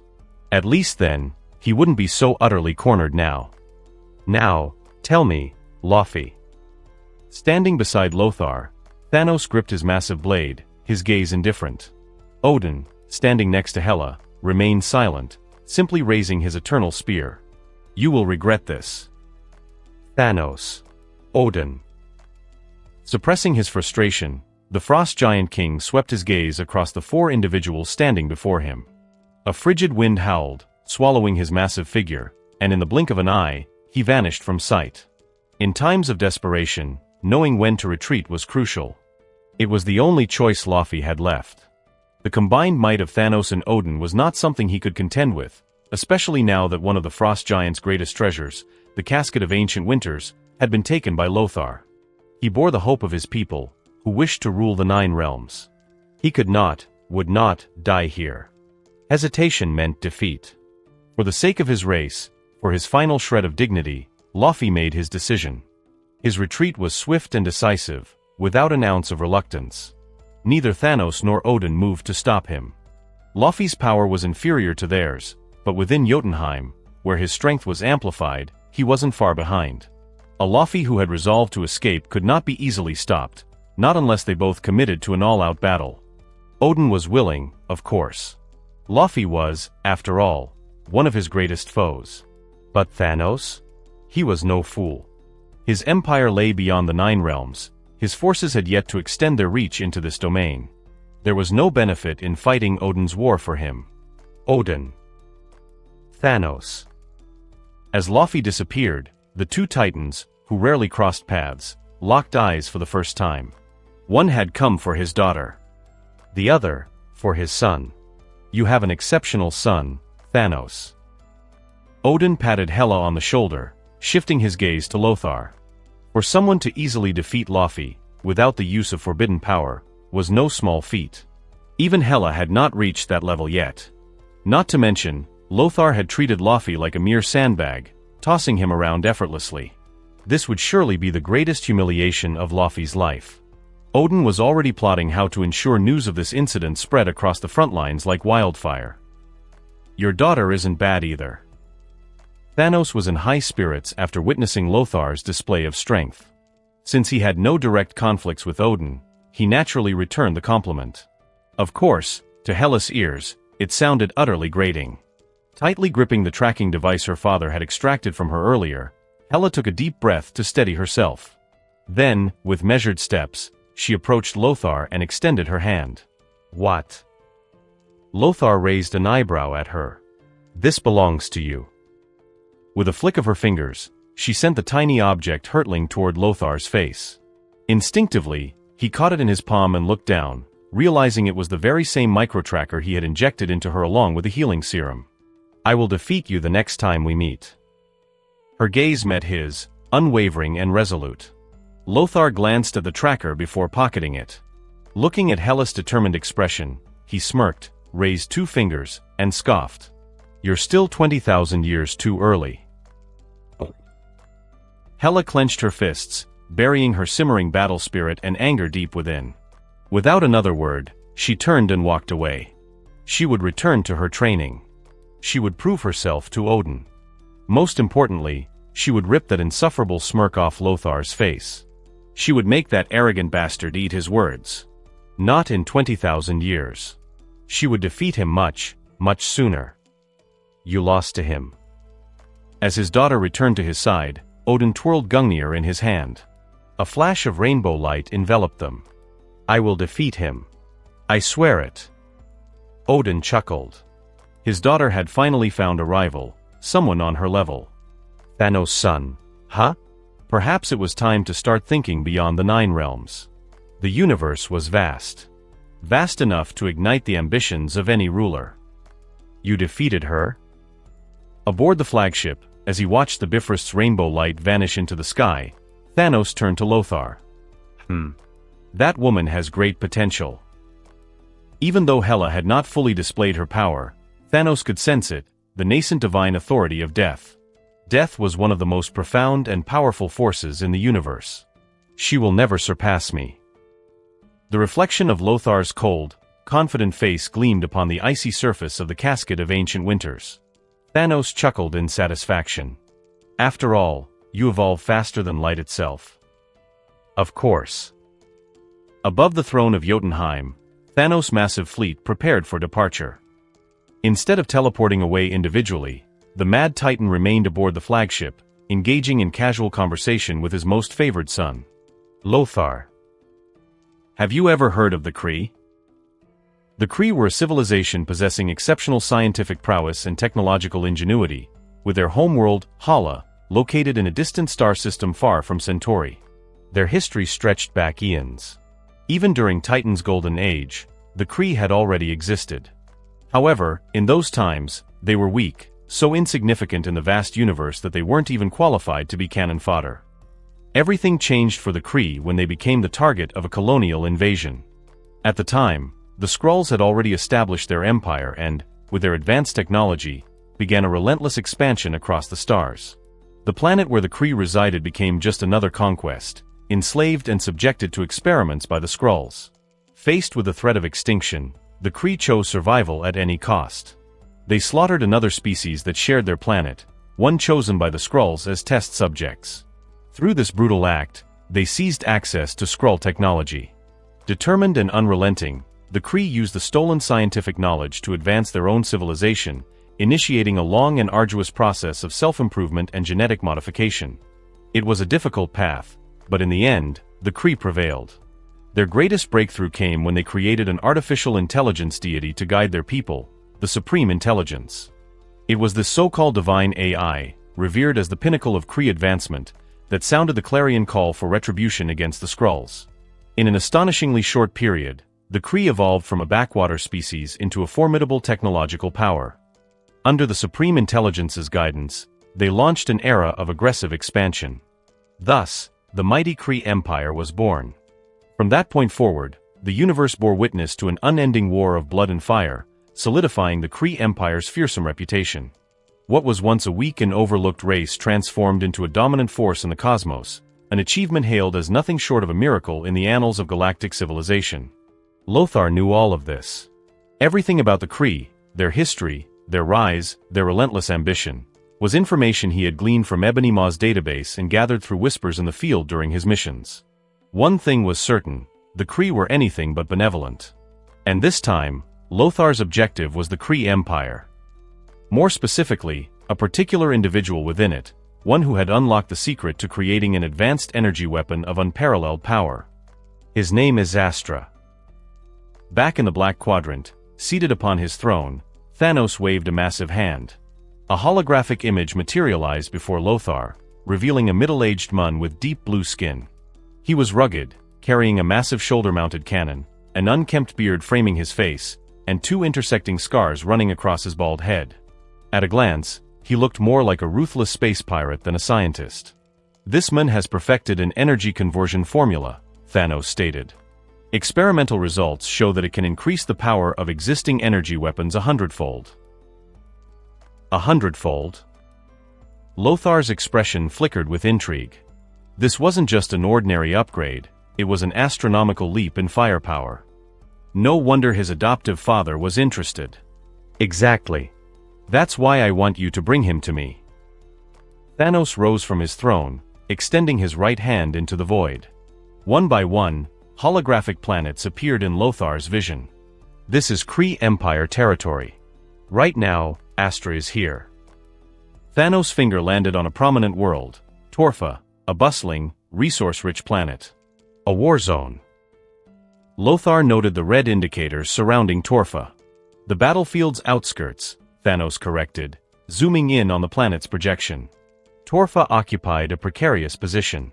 It was caught in the crossfire of an ongoing interstellar war between the Skrull Empire and the Kree Empire, a war that had raged for years with no end in sight.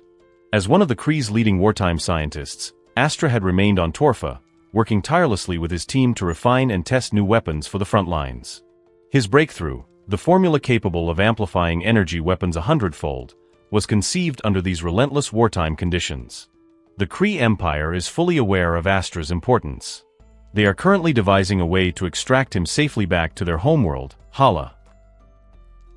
Your task, Thanos declared, his gaze locking onto Lothar's, is to retrieve him before that happens. With a dismissive wave, the planetary projection vanished. Thanos placed a firm hand on his son's shoulder. I trust no one more than you to accomplish this. Lothar said nothing. He merely studied Astra's holographic image before nodding resolutely. Welcome back, Prince Lothar. Gates, compile all available data on the Kree and Skrull empires from Ebony Maw's database. Transmit it to Waz on the battleship. Having bid farewell to Thanos, Lothar returned to his palace. Among all of Thanos' adopted children, he was the only one given the privilege of a personal domain within the Black Quadrant. Understood, Your Highness. A robotic feline, Gates, paused in place, its eyes flickering as it interfaced with Ebony Maw's database. Within seconds, it transmitted the requested information to its identical counterpart aboard Lothar's warship, Waz. Your Highness, what would you like for dinner? Gates asked once the transfer was complete, its artificial eyes regaining a lively glow. Whatever you see fit, Lothar replied absently, making his way toward another section of the palace. Within this chamber lay the most potent nutrient rejuvenation pod, a facility he had submerged himself in countless times over the years. As he stripped off his battle suit, something small tumbled to the ground with a faint clink. Lothar glanced down, recognizing it instantly. The miniature tracking device Hela had once returned to him. Hela Odin's daughter. Huh? I will defeat you the next time we meet. Her words echoed in his ears. Lothar scoffed, about to crush the now useless tracker when a subtle force emanated from the device, resisting his grip. Though weak, it was undeniable. Do you enjoy parading around naked? I'll admit, your physique is impressive, but proper etiquette tells me this isn't exactly good manners. A figure materialized within the light radiating from the tracker, a woman with flowing obsidian hair, scanning his palace with a critical eye. Hela Odin's daughter. Lothar narrowed his eyes, his expression dark and foreboding. Ah, the wonders of sorcery. Not that someone as magically inept as you would understand. Hela spread her hands nonchalantly, tilting her head. All right, I'll get to the point. 3 months from now, on planet G30 in the Milky Way, I'll be waiting. As a representative of Asgard, childish. Lothar's icy response cut her off mid-sentence. Excuse me. Hela arched an eyebrow. Did you just call me childish? Freshly rejuvenated from her return to Asgard, her hair sleek, her garments restored, Hela found herself utterly irked by the stark-naked Lothar before her. She had issued an official challenge in the name of Asgardian royalty, for Odin's sake. After replenishing her divine power upon her return, she had calculated the perfect time frame for their rematch, 3 months. A declaration to prove to her father that she was every bit Lothar's equal. You will never defeat me. Lothar crushed the enchanted tracker in his hand without hesitation. Hela's image flickered and vanished. Sorcery? Nothing more than an annoyance that could be solved with a single punch. Lothar gave little thought to the brief encounter with Hela. As for the so-called March Pact, he had completely forgotten about it after a single night's sleep. To those unfamiliar with Lothar, this might seem arrogant, but that was simply the reality. Since his rise to prominence, None of his defeated opponents had ever managed to fulfill their proclamations of revenge. You work hard. But those with talent work even harder.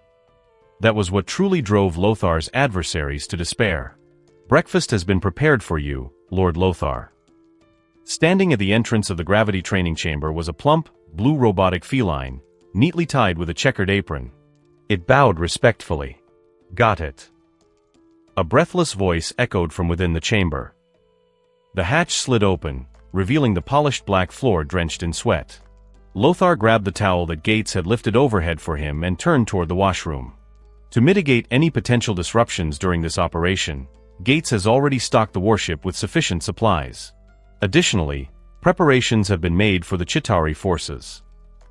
The ever-efficient Gates continued to speak, ensuring every detail was in order. Following their heavy losses on the bloodstained plains, the Chitauri army had swiftly replenished its numbers upon returning to Chitauri Prime. The Chitauri had many shortcomings: low cultural sophistication, limited intelligence among most of their ranks, and an inability to execute complex strategies, but they had one undeniable advantage over high-intelligence species: sheer numbers.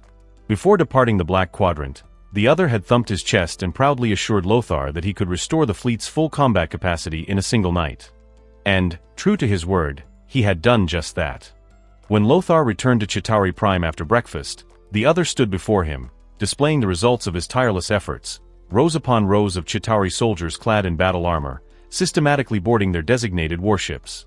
Since half of this batch consisted of freshly recruited, untested soldiers, the other had taken the initiative, without seeking Lothar's approval, to implement a one-on-one mentorship system, pairing rookies with experienced warriors. Initially, the other had been apprehensive, fearing that Lothar, who had always ruled with absolute authority, would be displeased with his unilateral decision. However, to his surprise, Lothar did not react with anger. Instead, he cast a brief glance at the other and gave him a nod of approval. The other's heart surged with excitement. What did this mean? It meant that Lord Lothar was beginning to delegate authority to him. It proved that singing praises of his lord had paid off. A loyal dog always reaps its rewards. Set coordinates for Torfa, Lothar commanded as he settled into the control panel. His peripheral vision caught the other lost in thought, grinning foolishly as if reveling in some imagined triumph. Idiot. Lothar thought to himself. If he weren't somewhat useful and utterly loyal, I would have kicked him to the curb long ago. Lord Lothar, Torfa is currently caught in the crossfire between the Kree Empire and the Skrull Empire. If we venture there recklessly, we may be caught in an all-out crossfire. Shall I send diplomatic transmissions to both factions to secure safe passage? No need. Plot a course that avoids the direct battlefronts of the Kree and the Skrulls, Lothar replied, shaking his head. He wasn't here for sightseeing. He was here to extract a target. According to Thanos, the Kree Empire had an unusual level of interest in Astra. That was precisely why Thanos had ordered Lothar to take the Chitauri forces to Torfa. Should their operation be compromised, the Chitauri army would provide enough firepower to cover Lothar's retreat. Upload relevant data. Keywords: Kree, Astra. After finalizing the flight path, Lothar leaned back into his mechanical seat and issued another command. Thanos had only given him a broad summary regarding Astra. Before making his move, Lothar needed a comprehensive understanding of his target. Know your enemy as well as yourself, and you will never falter in battle. His father's words echoed in his mind. Data uploading. Upload complete. Name: Astra race, Kree age, 203 family, father, deceased, mother, deceased, brother, missing in action, presumed dead. A stream of intelligence gathered by Ebony Maw flowed across Lothar's display. Thanos had always entrusted his intelligence operations to that sycophantic sorcerer, who reveled in the art of flattery. Presumed dead. Lothar raised an eyebrow at the phrasing. It was rare for Ebony Maw to use the term presumed in his reports. The sorcerer considered ambiguity to be an insult to intelligence work. Either something is true, or it isn't.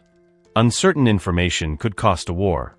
Yet, here was that vague phrase, presumed dead, appearing in Astra's profile. Yes, Lord Lothar. Astra's parents and brother all served as high-ranking Kree officers. A century ago, when the Skrulls invaded planet L-77, Astra's parents were leading the Kree defense forces stationed there. However, the Skrull assault came too swiftly, and L-77 fell within days. Astra's brother, dispatched under Supreme Intelligence's orders, was ambushed upon arrival. His entire fleet was wiped out. He has been missing ever since, his fate unknown. The brutal reality of war was laid bare in this dossier. Skrulls, shapeshifters, huh? Lothar mused as he scanned the data. He was more intrigued by the Skrulls than the defeated Kree. Once a Skrull laid eyes on a target, they could perfectly replicate their form, down to recent memories and even genetic structures. Their terrifying mimicry had long been their defining trait. According to Thanos, the Skrulls had also set their sights on Astra. That meant Lothar might very well encounter Skrulls with flawless shapeshifting abilities during this mission. Interesting. Lothar had always found the technologically obsessed Kree to be dull. The Skrulls, however, they were far more intriguing. Lord Lothar has completed the route calculations. We will reach the nearest jump point in 5 seconds. Please prepare for transition. Lothar glanced at the control screen. 24 consecutive hyperjumps. Torfa was indeed far from Chitauri Prime. 5, 4, 3, 2, 1. Jump. In an instant, the colossal interstellar fleet vanished into the warp node. Kree Empire border region, planet Torfa, secret research facility. Astra. Where is Astra? Early in the morning, the grim expression on Security Captain Krister's face darkened further as he discovered Astra's bedroom empty when the scientist was supposed to be sleeping there. Who was responsible for guarding Astra last night? Captain. We found them. When Kristor saw his squad members dragging unconscious guards out of the closet and bathroom, his face turned even uglier. The Kree military was en route to escort Astra back to Hala, but the subject they were meant to protect had vanished first. Listen up. No matter the cost, we must bring Astra back. You're too tense, Kristor. When you can't find me, why not ask the magical bottle? Maybe it knows where I'd be. Hick, a burly man let out a loud belch, adjusted his belt with a casual shake of his hips, rubbed his nose, then took another swig of Torfa's signature strong liquor, sighing contentedly. Astra, I've told you already, this is a critical time. The last thing you should be doing is sneaking out to drink. You should be in the research facility, waiting in your quarters for our forces to escort you home safely. Seeing Astra cradling 2 bottles of alcohol, Kristor visibly relaxed, but only for a moment before launching into a reprimand about the scientist's recklessness. If I don't drink, how do I find inspiration? And without inspiration, how can I refine my formulas? You people really make a big deal out of nothing. Gulp, gulp, gulp. After downing several mouthfuls, Astra wiped the liquor from the corner of his mouth and leaned against the doorframe, looking perfectly justified. Listen, Kristor, this stuff is the real deal. Want a sip? He rubbed the smooth cross-shaped scar on his forehead, lifted one of the bottles, and offered it to the security captain with a smirk. Come on, loosen up. Just like we did 130 years ago on L-77. Astra, I need you to understand, I'm not joking. 130 years ago was 130 years ago. Now is now. Kristor snatched the unstable bottle from Astra's hand and hurled it into the wardrobe. The shattering glass and splattering alcohol jolted the unconscious guards awake. In fact, I think assigning those green recruits to guard you was the real joke. Unbothered by the loss of his drink, Astra draped an arm over Kristor's shoulder and gestured toward the gathered security officers. Look at them. They couldn't even stop me from stepping out for a drink. Do you really think they could protect me? Protect my corpse? Or perhaps kill me themselves before the enemy even has a chance to abduct me? You're drunk, Dr. Astra. Kristor narrowed his eyes at the scientist leaning on him before signaling his men to stand down. Am I? Astra mused. I feel perfectly sober. In fact, I could go for 2 more bottles. Oh, right. I've got some Blue Dream in my room. Stuff's pretty strong. You want a taste? He smacked his forehead as if just remembering, then strode toward his storage cabinet to dig out his hidden stash. I've told you before, I don't drink. And let me repeat myself, this is a crucial moment. Ideally, you shouldn't be drinking either. I'm telling you, This stuff packs a real punch. Strange. I could have sworn I left it here. Did I get up and drink it in my sleep? Clearly, Astra wasn't listening. Christor exhaled sharply. Since you think they're weak, from now on, I'll be the one protecting you. Oh? You sure you're stronger than those fools? Astra paused. Just as he turned back with a smirk, he lifted a massive cannon onto his shoulder, aiming it directly at Christor. A black cigar dangled from his lips, smoke curling around his face. Nice disguise. But the one drinking with you on L-77, 130 years ago, was my brother, not me. And now, die, you Skrull bastard. A blinding blaze of energy erupted, engulfing Christor in an instant. Ugh, disgusting energy barrier. Instead of the catastrophic explosion Astra expected, the emerald-skinned figure emerged from the flames unharmed. Astra took another swig of liquor and discarded his old, trusted weapon. Giving up already? Compared to your brother, you're far weaker. The Skrull's eyes glimmered with amusement as he watched Astra seemingly surrender. My brother? You've seen my brother. Rolling his thick shoulders, Astra frowned at the Skrull before him. Of course. He left quite an impression. Before he left, he even graciously invited me to stay on L-77 and watch a grand explosion. Pity, I declined. The Skrull shrugged before raising his hands. His pitch-black combat suit twisted, forming two razor-sharp blades along his forearms, the gleaming edges reflecting in Astra's gaze. Magar. The name leapt from Astra's memory. His brother, the destruction of L-77, and the distinctive twin blades. There was only one Skrull who fit all these details. Magar, the warlord who led the invasion of L-77. You know my name? Looks like you've done your homework on that war. Magar arched a brow, though his attack remained relentless, lunging straight for Astra. Ah, of course. Your name has been on my mind every night. Clang. The clash of metal rang through the spacious quarters, and in the blink of an eye, Magar was sent flying out the door at incredible speed. The sudden commotion triggered the facility's alarm. Security forces swiftly locked down all exits while teams rushed toward the scene. Not good. Astra's expression sharpened, just as Magar's weapon fire forced him back. Guess what? Think they'll find me. Retracting his arm blades, Magar smirked before vanishing into a side corridor, leaving Astra standing there, his face darkened with contemplation. Protect Dr. Astra. Move, now. Clad in Kree security armor, Christor barked orders to passing soldiers, yet his own steps carried him further from the facility. Meanwhile, Lothar was still on his way. 20th hyperspace jump commencing in 5 seconds. All personnel, fasten your harnesses. 5, 4, 3, 2, 1. Jump initiated. Finally, we're almost there. As the final space jump concluded, the other slumped into his seat, staring at the navigation map on the control panel, muttering to himself. He had never attempted over 20 consecutive space jumps in his entire existence. Even with a brief respite in between, his body struggled to recover. Yes, we have arrived, Lord the Other. If you'd like to continue experiencing the thrill, Wa suggests you try the simulation chamber aboard the main ship. No, absolutely not. The other shook his head like a rattling drum, quickly unbuckling his safety harness and stretching his stiff body. His gaze instinctively fell upon Lothar, who showed no signs of discomfort. Silently, he clicked his tongue, no surprise there. Lothar remained completely unfazed. Waz, how long until we reach the vicinity of Torfa?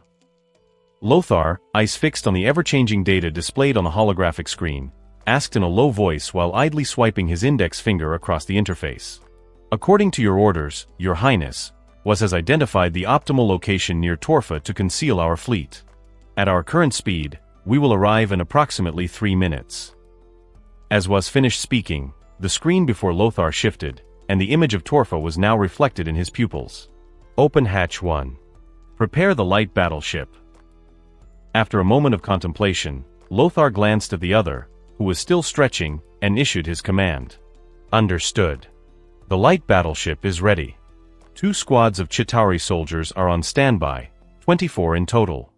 Was is now establishing the communication network. Network framework complete. Data transmission commencing. As Lothar watched the progress bar appear on the screen, he finally stood up and walked toward Hatch 1.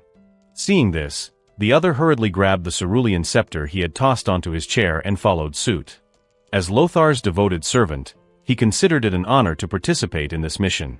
Not only could he prove his worth under Lothar's watchful eye, but he might also score some favor points with Lord Thanos, a win-win situation. Lord the Other, what suggests you fasten your safety harness? What? Before the other could react, the battleship, under Waz's control, plunged into the vastness of space at breakneck speed. The sudden acceleration sent the other sprawling onto the floor, his head spinning from the impact. Meanwhile, Lothar remained completely steady, unmoved by the turbulence. Waz, won't we be detected entering Torfa like this? Despite picking himself up as if nothing had happened, the other couldn't help but feel a tinge of concern. The Kree Empire's reputation in the galaxy wasn't exactly stellar. Rest assured, Lord the Other. Waz has already used the decryption key provided by Lord Thanos to alter Torfa's planetary defense system. We will not be detected. Tampering with security protocols was second nature to Waz, a combat auxiliary AI. No matter how high the Kree security ratings were, they were no match for a traitor among them, someone who had fed every detail to Thanos. It was through this informant that Thanos learned Astra had perfected an energy amplification formula. A Kree traitor? Weren't they supposed to be under the watchful eye of their so-called supreme intelligence, the god of artificial minds? With such a being overseeing everything, how could a traitor even exist? Though questions swirled in his mind, the other, understanding the wisdom of a speak less, air less, chose to keep his mouth shut and patiently awaited the ship's landing. Your Highness Lothar, according to Torfa's internal defense system data, Dr. Astra, who holds the energy amplification formula, was kidnapped this morning. He has since been transferred to Torfa's wartime command base. Someone beat us to it? The Skrulls. Lothar arched an eyebrow as he cloaked the light battleship and the two squads of Chitauri soldiers within the desert. He pressed a silver bracelet on his wrist, and a cerulean robotic feline projection materialized before him and the other. Yes. Based on available intel, a Skrull named Magar orchestrated the abduction. Magar? Lothar tossed the casket of ancient winters in his palm, narrowing his eyes as he gazed at the towering structure in the distance. The wartime command base was had mentioned. This distance should be just right. Without hesitation, Lothar flung the casket of ancient winters to the other's feet and clasped his hands behind his back. Begin. Yes, Your Highness Lothar. Excitement laced the other's voice as he adjusted the position of the casket with his left hand. Then, gripping the cerulean scepter tightly in his right hand, he channeled its power. Freeze, Torfa. The scepter's tip made contact with the casket's surface, and an overwhelming surge of frost energy erupted, pouring into the desert beneath their feet. From the epicenter of the casket, an intense wave of glacial force spread at a visible speed, consuming the desert landscape and expanding outward without pause. Though my father may disdain this casket of ancient winters, its effect is undeniably impressive. Lothar observed with satisfaction as the world before him transformed into a frozen wasteland. He stepped forward, striding toward the wartime command base in the distance. In Laufey's hands, the casket was said to hold the power to freeze entire worlds. While Lothar found that claim somewhat exaggerated, it was more than enough to encase a major city on Torfa in ice. Lothar himself lacked sorcery and couldn't wield the casket directly. However, the other's scepter could. On Jotunheim, the other had been responsible for handling the corpses of fallen frost giant sentries. His cerulean scepter was imbued with the energy of countless deceased frost giants. That energy served as the key to unlocking the casket's chilling power, encasing the city before them in an endless glacial abyss. A once thriving metropolis now stood as a frozen paradise for the frost giant kin. Piercing cold and dense magical energy rapidly claimed every corner of the city. Lothar watched as a squad of Kree soldiers spotted his conspicuously stealthy approach. However, before they could even lift their weapons, they were transformed into lifelike ice sculptures by the unleashed magic of the casket. Your Highness Lothar has temporarily disrupted all communications between the city and the outside world. The blockade will last for approximately 3 minutes. Stealth? Who needed it? Striding openly to the towering command base, Lothar smirked disdainfully. 3 minutes. More than enough. Begin scanning, Waz. Leaning against a frost-covered door pillar, Lothar gave the order. This wartime command base was too large for him to bother searching on foot for Astra's exact location. Understood, Prince Lothar. The azure-hued mechanical feline twisted its rotund body, eyes gleaming as they locked onto the towering structure before them. Twin beams of scanning light emitted from its eyes, sweeping across every frozen corner of the fortress, matching its findings against the database to locate Astra's facial signature. Target acquired. A translucent blue holographic screen materialized before Lothar, displaying a rapidly shifting array of red markers. He frowned. What's going on? Prince Lothar, some Kree soldiers appear to possess devices that neutralize frost magic. Aside from Astra, 29 Kree remain unaffected. Cross-referencing with our database, they are all identified as high-ranking officials of Torfa. As was finished speaking, the projection expanded, presenting the faces of all 30 unaffected Kree. Among the sea of blue-skinned warriors, a few bore distinct hues. For convenience, was prominently displayed Astra's portrait in the top left corner, highlighted in bold red. Where are they heading? Observing the clustering of red markers, Lothar followed their trajectory while instructing Waz to continue the report. They're moving toward a communications hub.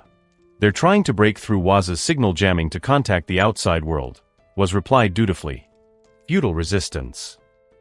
Lothar retracted Waz's holographic display into his wrist device and looked up at the icy crystals glistening under the sunlight. Clenching his fists, power surged within him, and a sudden, violent burst of energy erupted at his feet. Boom. His knees bent slightly before he launched himself skyward. His body shot toward the designated location like a spear, smashing through layers of solid ice and reinforced structures. Fragments of shattered buildings and frozen debris rained down as he tore through every obstacle in his path. Boom. Boom. Boom. Boom. The sheer force of his impact obliterated everything barring his way. As Lothar burst into the communications room was had identified, he found himself staring down a sea of ominous, black gun barrels. Oh, waiting for me. Closing the holographic map before him, Lothar smirked, amused by the sight of the armed Kree warriors standing against him. Open fire. The Kree soldiers wasted no time. The air filled with a roar of plasma bolts as torrents of fiery projectiles surged toward Lothar, engulfing his figure. Ting. Ting. Ting. Ting. Clang. A relentless barrage of energy shots ricocheted harmlessly off his body. Not a single round managed to inflict even the slightest wound. Increase firepower, their leader commanded, unwilling to believe their weapons were useless. But what followed was the harrowing realization of their utter helplessness. Naive. Lothar snapped the last remaining rifle in his grasp, its metallic frame crumpling like paper. As he stood amid a floor littered with bodies, he reactivated his holographic interface.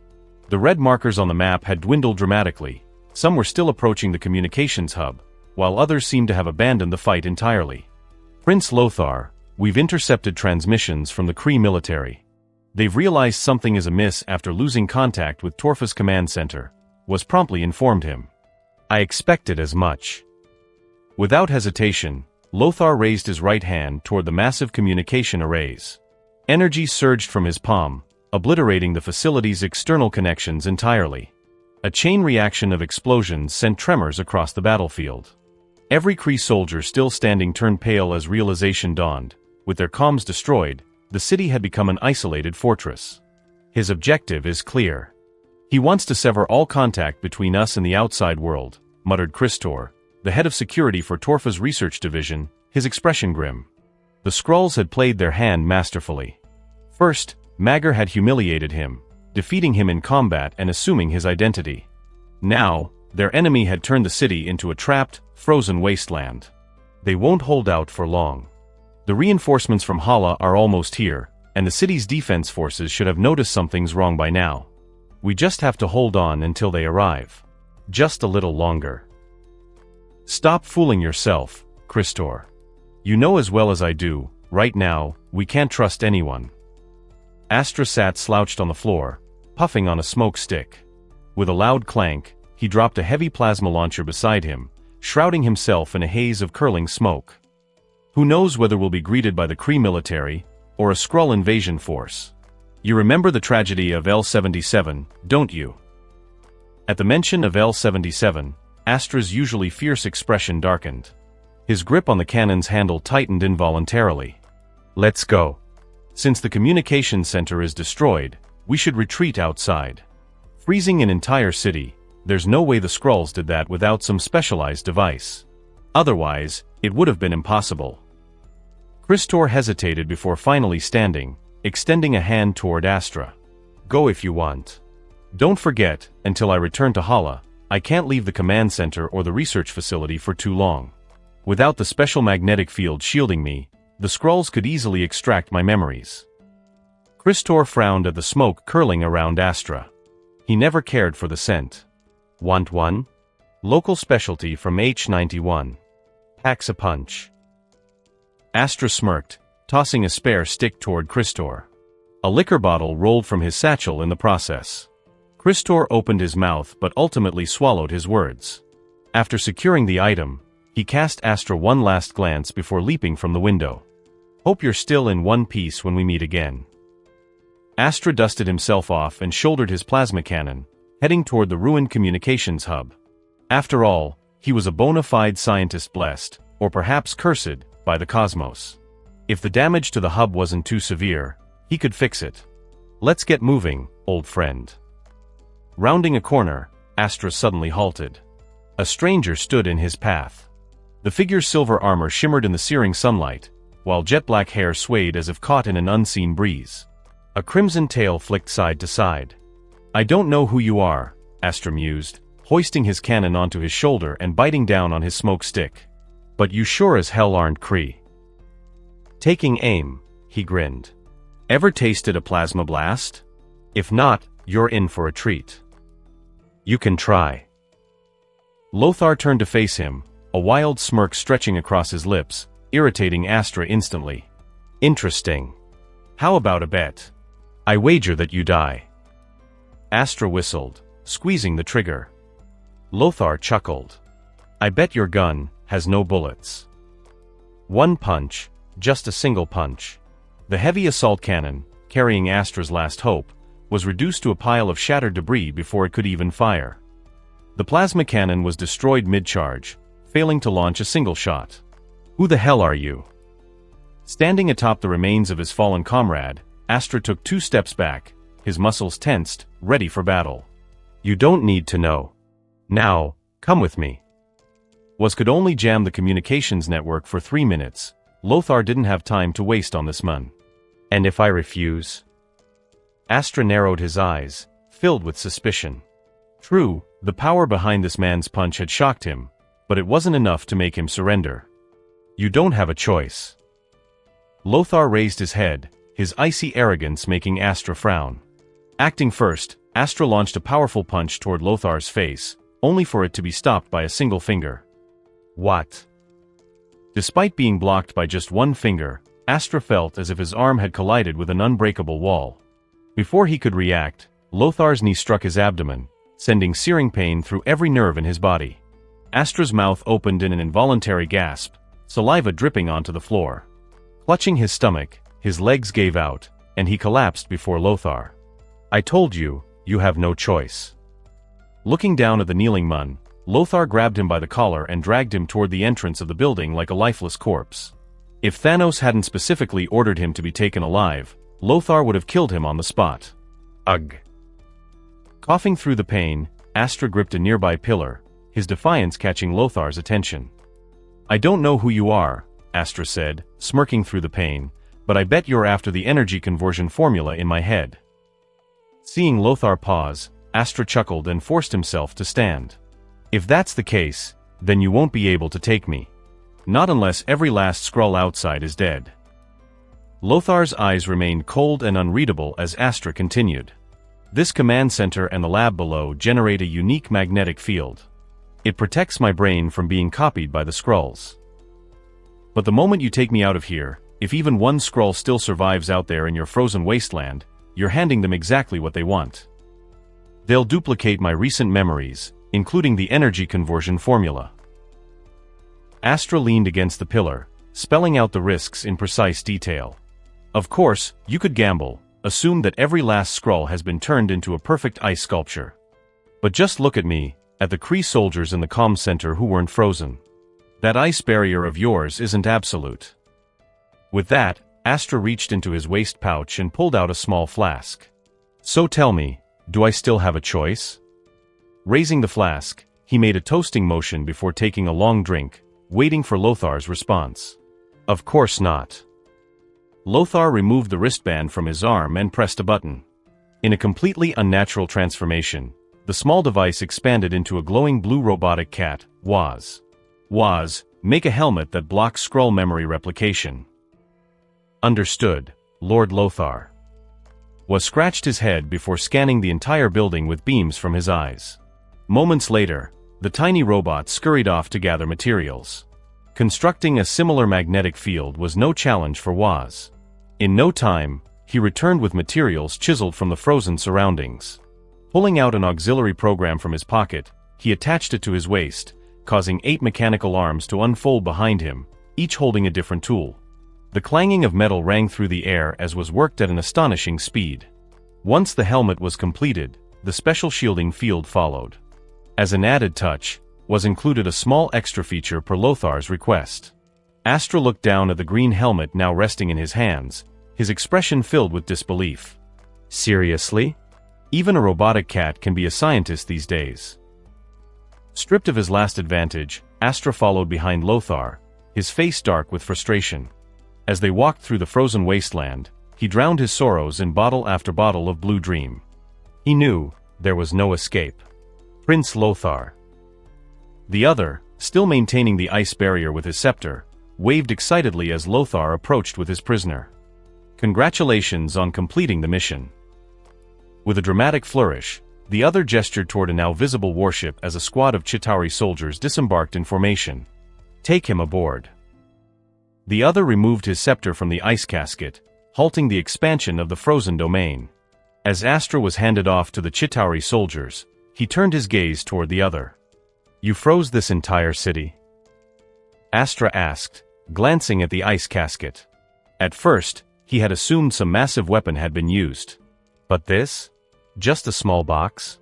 The other ignored him, standing obediently behind Lothar like a loyal servant. Astra was escorted onto the warship. Prince Lothar. Don't be fooled. A frantic voice echoed from the distance. The other, his eye missing, battered, and gasping for breath, stumbled forward, flanked by a squad of Chitauri soldiers. They're Skrulls. Prince Lothar. The other standing beside Lothar darkened his expression, speaking in the distinct tongue of the Skrulls. Everyone, prepare for combat. The other beside Lothar shouted, stepping protectively in front of him. The Chitauri on the warship turned, forming ranks behind him. Prince Lothar. Please, believe me. I am the real one. He's an imposter. The one-eyed other aimed his weapon at his duplicate, his voice filled with urgency. Prince Lothar. I'm the real one. He's the fake. No. I'm the real one. He's an imposter. I am the real one. He is fake. I am real. He is fake. The overlapping voices created a chaotic uproar, causing Lothar to furrow his brow. Prince Lothar was reported after scanning them both, his usually steady voice tinged with disbelief. Whether in terms of biological structure or technological signature, they are completely identical. The atmosphere grew tense. Throughout his life, Lothar had encountered his fair share of counterfeits and fakes. But imposters so convincing that even Waz couldn't tell the difference, like the two standing before him, were a first. As biomechanical beings, the physical traits of the Chitauri were notoriously difficult to replicate. But, as it turned out, that rule didn't apply to the Skrulls. Still, bring Astra down here. Lothar's gaze swept past the two bickering figures before turning to the other at his side. His voice was calm, yet carried an undeniable command. He didn't care which of the two was real or fake. But Astra was a different matter entirely. Thanos had personally ordered him to retrieve Astra, alive. Lothar, Your Highness, you have to believe me. They're really Skrulls. If we bring him down now, I said, bring Astra down. Lothar cut off the other's rambling without a hint of patience. His icy gaze made the subordinate freeze in place. Fine. Though, truth be told, I was under the impression that your men should already be dead by now. The other, who had been standing beside Lothar moments ago, gripped his azure scepter and let out a sigh of disappointment. Then, his form began to shift. Green skin. A grotesque, contorted face. The unmistakable features of a Skrull warrior. So, your name is Lothar, huh? Mine is Magr, of the Skrull Empire's 3rd Legion. Magr's slitted eyes locked onto Lothar, studying his expression, hoping to find anger, grief, or even a flicker of fear. But Lothar only met his gaze with chilling indifference. His face remained impassive, his cold stare carrying the weight of a silent executioner. It irritated Magr. No one liked being looked at as if they were already a corpse. First of all, I appreciate you delivering Astra to me. Magr's tone remained measured, perhaps out of consideration for the fact that Lothar was backed by Thanos himself. At the very least, he wasn't rushing to kill anyone just yet. And second, goodbye. With a casket of ancient winters in one hand and the scepter in the other, Magr turned and strode toward the entrance of his warship, flanked by Skrull soldiers who had now also reverted to their true forms. Not only had he successfully captured Astra, but he'd also obtained 2 invaluable artifacts. Magr was feeling quite satisfied. But just as he set foot on the warship's ramp, a sharp, piercing pain exploded in his mind. Arg. A howl of agony burst from Magr's throat as he clutched his head. What's happening? Who is doing this? It felt as if 1,000 needles were being driven into his skull at once. His breathing hitched, and for a brief moment, his body refused to respond. If even Magr, an experienced commander, was suffering this much, his soldiers were faring far worse. One by one, they collapsed to their knees, clutching their heads in unbearable pain. Veins bulged grotesquely across their foreheads and hands, and their howls of agony filled the air. You think you can just walk away? A voice as frigid as death itself reached Magr's ears. With great effort, he lifted his gaze, only to see Lothar standing above him, staring down with the cold detachment of an executioner. Impossible. What did you do? The scepter and the casket of ancient winters slipped from Magr's trembling hands as he let out a hoarse, disbelieving roar. Astra, having emerged from the warship with a firearm in hand, looked at the groaning Skrull warriors writhing in pain. He turned his gaze toward Lothar, a glint of intrigue in his eyes. How the hell did you do this? Astra muttered, raising an eyebrow. If he had to choose between being in Skrull hands or Lothar's, the choice was clear. For me, nothing is impossible. Lothar pressed his index finger against Magr's forehead. A silvery white energy coalesced at his fingertip, forming a concentrated beam, and in the next instant, it pierced straight through Magr's skull. The remaining Skrull warriors barely had time to react before Astra methodically gunned them down, one after another. Green blood pooled and trickled across the frozen battlefield. Rejoice! Behold the glory of Lothar, mighty son of Titan. With his keen and unwavering gaze, he has purged the treacherous Skrulls. A voice rang out, startling Astra. He turned toward the source. The other stood there, clad in tattered armor, missing an eye, his body a wreck of injuries.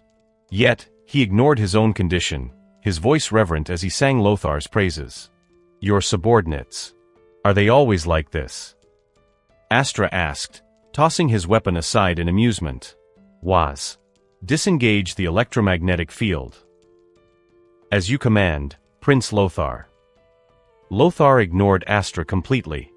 From inside the small warship, Waz's voice sounded, and Astra's helmet emitted a faint clicking noise, then silence.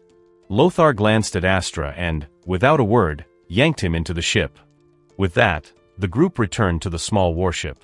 That helmet was the contingency Lothar was prepared earlier. Astra's earlier words about the Skrulls had sparked an idea in Lothar's mind. Just in case something unexpected happened, he'd instructed was to embed a failsafe within the electromagnetic field. Lothar, Your Highness, I've detected 30 interstellar missiles inbound toward us. Before he could even sit down, Waz's warning echoed in Lothar's ears. On the holographic screen before him, A Kree fleet was closing in fast on planet Torfa. With Waz's interference lifted, the Kree had locked onto their location, and this missile barrage was their greeting. "Seems like your people don't care whether you live or die," Lothar remarked, glancing at the stillbound Astra. Astra merely shrugged, his rugged face, scarred and framed by an unkempt beard, showing no concern. "I was never on good terms with the Accuser Corps. If anything, this is exactly the kind of move I'd expect from them." The Accusers were warmongers, more fanatical than Astra himself. While Astra developed weapons to one day annihilate the Skrull Empire and avenge his family, the Accusers sought conquest for conquest's sake. If the choice was between letting Astra's knowledge fall into enemy hands or obliterating him, the Accusers would choose the latter without hesitation. He never doubted their resolve. "Lothar, Your Highness, I'm unable to override Torfa's planetary defense system. The Kree have changed the internal encryption keys." Waz is attempting to decrypt. As the massive Kree fleet loomed ever closer, the first wave of interstellar missiles came screaming down from the heavens. "Signal our fleet. Disengage stealth mode and prepare for retrieval." Lothar issued the command calmly, before stepping out of the warship. The silver armor adorning his body gleamed under the sunlight.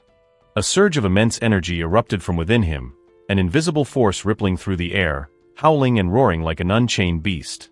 Standing tall upon the battlefield, his tail swayed behind him as he raised his right hand toward the sky. A blinding energy beam coalesced in his palm, and in the blink of an eye, it lanced upward, piercing the skies. Boom! Boom! Boom! Boom!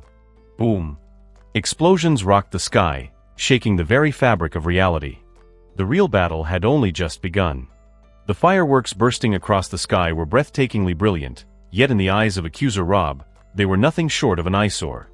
He had never expected his probing attack to actually claim the life of the enemy attempting to abduct Astra. It was merely customary for him to toss out some appetizers before the real battle commenced, a mere show of might. Yet, he had never imagined that his opponent would counter with such an overwhelming display of power. The energy ripple that tore through the heavens sent a chill down Rob's spine. That is definitely not a Skrull. Watching as a small battleship departed from Torfa, streaking toward the cosmos in the wake of the fireworks, Rob's face darkened. Few knew the Skrulls as well as he did. He had warned them. He had said from the beginning that the secrets Astra carried would attract the attention of other cosmic forces. But those stubborn old fools on Hala refused to listen, wasting precious time. Prepare to attack. Fixing his gaze on the fleeing battleship, Rob issued the command to open fire. At this point, he could no longer afford to concern himself with Astra's life. Though the scientist had his disputes with the Accuser Corps, Rob believed he would ultimately understand. This was all for the glory of the Kree Empire. Weapons aboard the warship activated under his orders. "General Rob. Our left flank is under attack by an unknown fleet." "What did you say?" Rob's brows furrowed tightly as he turned to face the screen before him. Displayed upon it was a formation of dozens of medium-sized battleships escorting a massive warship, steadily advancing toward Torfa. The size of this fleet was nearly equal to his own. The Kree Accuser Corps, officially known as the Supreme Accuser Tribunal of the Kree Empire, is one of the Empire's core institutions. Though its members are few, each is an elite among elites. Only those who have undergone extensive higher education and rigorous military training can enter the Supreme Tribunal. This is why most of its members hail from Kree nobility. Aboard the escaping battleship, Astra scoffed as he looked at the holographic screen hovering in midair, a trace of disdain flickering in his eyes. His past conflicts with the accusers left him with nothing but contempt for these warmongers. "Ha! And you call yourself a scientist? Despite your contributions, your own nation's aristocracy wants you dead." The other, wielding his scepter as he repaired his own body, sneered in response. He was never one to mince words with an enemy. "If you don't have anything useful to say, do me a favor and shut up. No one will mistake you for a mute if you keep quiet." Bound tightly, Astra shot the other a vicious glare, his intent to threaten abundantly clear. "Prince Lothar, this is indeed standard procedure for the Kree Accuser Corps." Having cross-checked the database, was affirmed Astra's words. Lothar's devastating strike against the planetary defense system had bought was enough time to create a breach, allowing them to escape Torfa and re-enter the vast cosmos. Our fleet has already engaged the accuser forces. Prince Lothar advises that you refrain from entering the battlefield for now to avoid unnecessary risk. Interstellar warfare was no trivial matter. If their warship were suddenly destroyed without preparation, even Lothar would struggle to survive for long in the boundless void of space. Having just piloted their small battleship away from Torfa, was made his case. Arms crossed over his chest, Lothar stared at the screen, lost in thought. To be precise, he was focused on the Kree fleet's flagship. The other, how many reinforcements do we still have on Chitauri Prime? A plan was forming in Lothar's mind. The other, stunned to be consulted, quickly suppressed his delight before responding. As many as you need.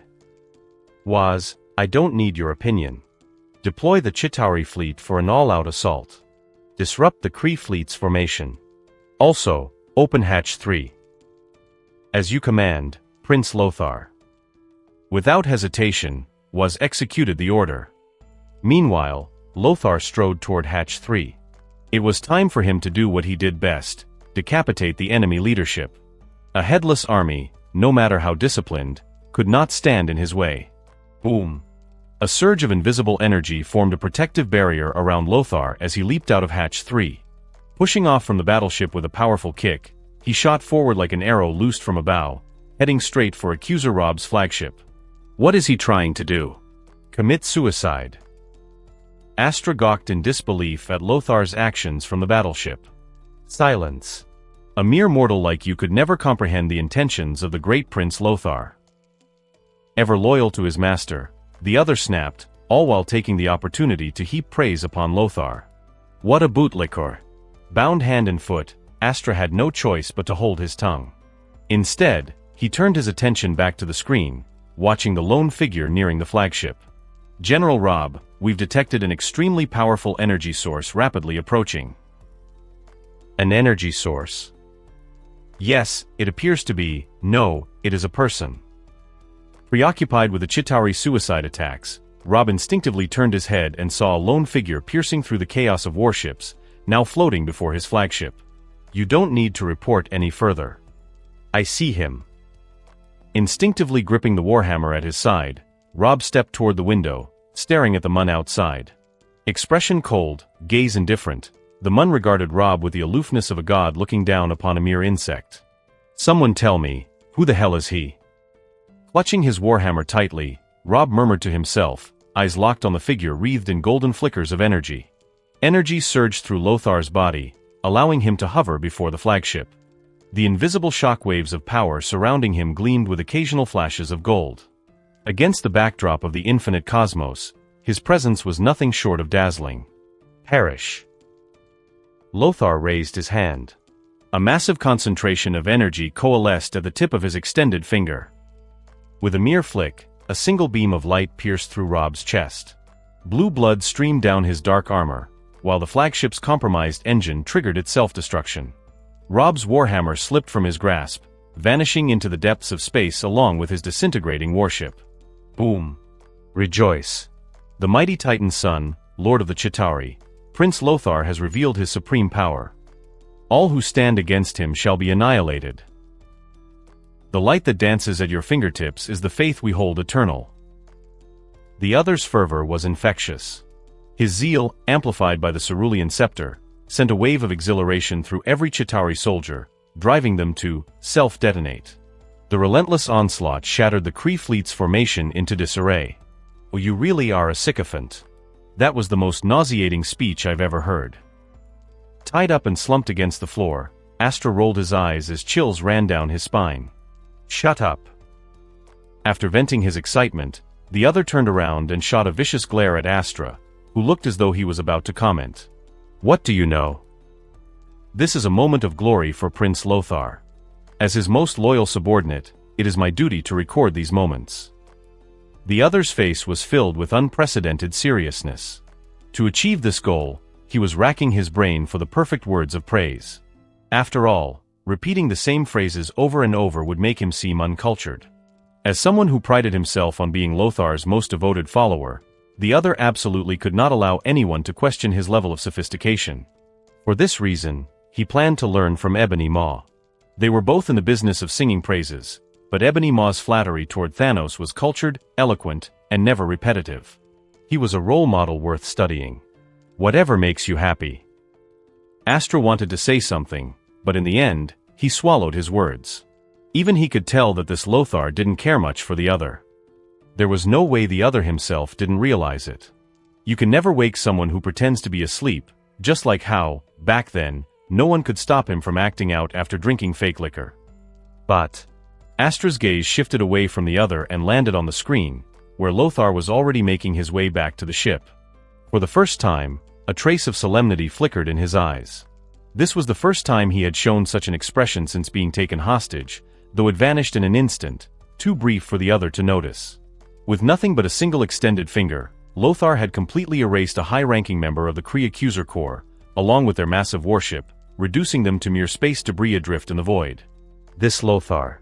Astra felt a tightness in his throat and coughed twice involuntarily. Prepare for a space jump. As soon as he returned from the Hatch 3, Lothar issued his command, planning to take advantage of the brief chaos within the Kree fleet to slip away and return to the Black Quadrant. Understood, Prince Lothar. Plotting route. Route confirmed. We will reach the nearest jump point in 3 minutes. Under Waz's control, the small battleship disengaged from the battlefield and headed toward the closest space jump point. Leaving already? Still slumped on the floor, Astra shifted uncomfortably. The sound drew an irritated scolding from the other, who was stationed beside him as his guard. Sit still, bearded man. We are approaching the space jump point. Jump will initiate in 5 seconds. 5, 4, 3, 2, 1, jump engaged. Just as Waz finished speaking, an explosion rocked the ship. Boom, boom, boom. A relentless barrage of firepower rained down from all directions. The battleship, already halfway into the jump point, was struck directly in its rear, crippling its primary engine. With its propulsion system disabled, the ship was violently ejected from the space jump point. Alert! Alert! Primary engine damage. Engaging backup power supply. Alert! Alert! Primary engine damage. Engaging backup power supply. Alert! Alert! Waz's voice repeated the warnings in Lothar's ear. As the lights flickered and dimmed, he steadied himself and looked up, only to see a colossal armada emerging before him. The sheer number of warships made the other's scalp tingle with terror. Vanna's the Accuser. Dudek the Accuser. 2 heavyweights of the Kree Accuser Corps had arrived on the battlefield. Prince Lothar. The other instinctively turned to look at the backbone of their battleship, Lothar himself. Yet, there was no sign of panic on his face. Recalling how Lothar had descended like a god to annihilate Rob moments ago, the other suddenly felt a surge of confidence. What's there to fear? Prince Lothar will definitely pull it off again. He stole another glance at the Kree warships lined up outside. So what if you have more ships? It's just like dismantling toys. Prince Lothar already took apart a big one, what's 2 more? The other's confidence soared. Backup power system fully activated. Prince Lothar, shall we attempt another space jump? As the battleship stabilized, Lothar flexed his fingers and made his decision. No. We're heading into the battlefield, the chaos zone between the Skrull Empire and the Kree Empire. Under the current circumstances, a space jump was impossible. Waz's screen clearly showed that the Kree warships had already locked their weapons onto the jump point. If he tried to return, the outcome was obvious. Torfa was Kree territory, going there would be walking straight into a trap. That meant his best bet, the only way to take Astra back alive to his adoptive father, Thanos, was to use the battlefield's chaos to his advantage. He no longer had enough Chitauri soldiers to disrupt the Kree fleet's formation. Lothar glanced down at Astra, who was still lying on the floor, then granted was full operational control of the ship. If it weren't for Thanos' explicit order that Astra be brought back alive, Lothar would have already left him behind. None of this trouble would have been necessary. Understood. Prince Lothar. Was has located an optimal escape route within the battlefield's chaos. Plotting route. Route confirmed, destination, planet N52. Under Waz's expert maneuvering, the small battleship weaved through the relentless onslaught of enemy fire. The constant sound of components being damaged didn't stop Waz from executing a series of near-impossible maneuvers. Sidestep, upright arrow down right arrow, dodge roll, down left arrow down right arrow, attack mode. Alibaba, through sheer precision and expert piloting, was forced the heavily damaged battleship through the Kree fleet's encirclement. The cost? 41% hull integrity. Astra, who had been lying on the floor watching the screen, widened his eyes in disbelief. Never in his life had he imagined that the Kree fleet's pilots would be outmatched by a cat. Waz, the combat AI assistant, that blue robotic cat, was terrifying beyond belief. After the initial shock, Astra's gaze shifted to the half-organic, half-mechanical being beside him, the one who had such an imposing title yet had proven utterly useless so far. He couldn't help but wonder, just what gave this creature, whose only skill was running his mouth, the courage to stay on the ship? Vanas, I need an explanation. Watching the small battleship that had managed to escape, Accuser Dudek immediately opened a direct communication channel with another accuser, Vanas. There's nothing to explain. You also bear responsibility for failing to destroy that battleship. As the only non-blue-skinned Kree within the accuser ranks, her complexion stark white, Vanas had achieved enough merit for the Kree Empire that she could stand her ground against the noble-born Dudek without a hint of subservience. Golden waves of hair cascaded down her back, and her azure eyes were filled with disdain. She looked down on Dudek, Rob, and the rest of the accuser squad. Born into nobility, they had been granted resources beyond an ordinary Kree's reach, yet they were nothing but useless disappointments. Especially Rob. Before they had even arrived, he was already dead. And another thing, watch your tone, Dudek. You're speaking to a recipient of the Imperial Medal. Vanna's smirk deepened, and Dudek's face instantly darkened. His expression turned even stormier when she abruptly ended the transmission. General Dudek, please don't be angry. General Vanas is simply too arrogant. Slap. The adjutant, who had stepped forward to smooth things over, hadn't even finished his sentence before Dudek struck him across the face. The crisp sound of the slap left the adjutant frozen in place. Vanas is a member of the Supreme Accuser Tribunal. And you, who do you think you are? Dudek could hardly believe the audacity of this outsider, a mere foreigner who had pledged allegiance to the Kree Empire, daring to criticize one accuser in front of another. Every Kree soldier had this law engraved in their bones, yet somehow, Dudek's usually shrewd adjutant had made such a foolish mistake.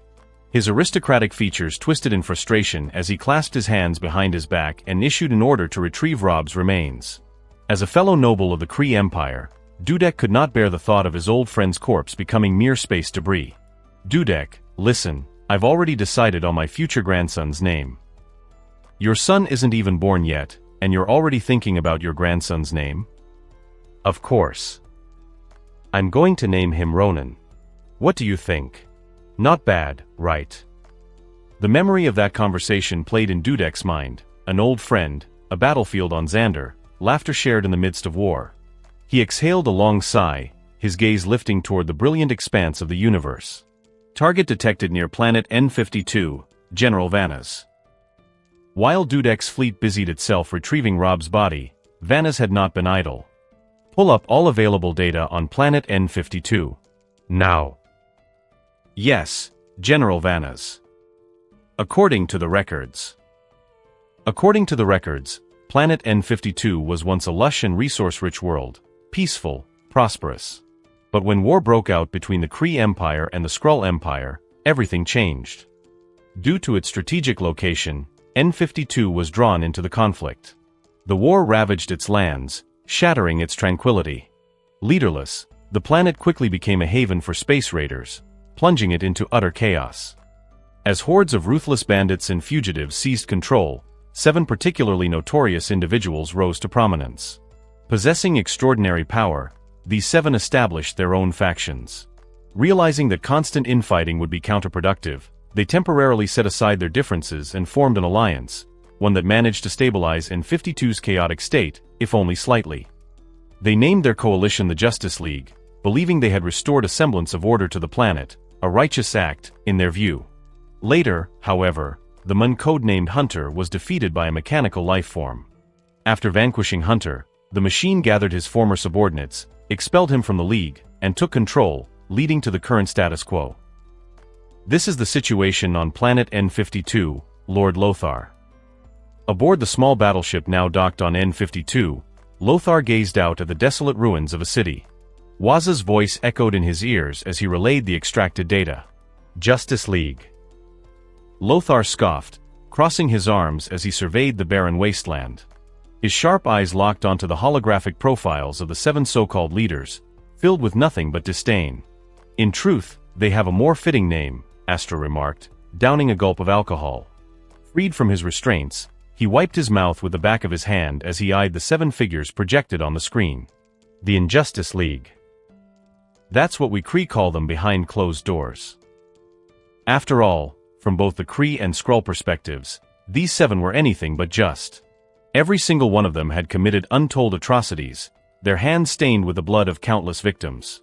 Prince Lothar, that city over there is practically in ruins. Will we find the materials we need? The other, staff in hand, had little interest in the politics of justice or injustice. His only concern was leaving this wretched place as soon as possible. He had seen enough lawless planets like this to know they were ticking time bombs. One wrong move and the Kree and Skrull empires might decide to wipe it off the map entirely, erasing it, and anyone on it, from existence. If you wanted to survive in a universe like this, you needed to find the right backer. And the other had a plan for his future. You needn't worry, Lord. The other was interjected. I've already scanned the city. It contains ample supplies for repairing the ship, more than enough, in fact. A holographic map materialized before them, a reassurance for the other.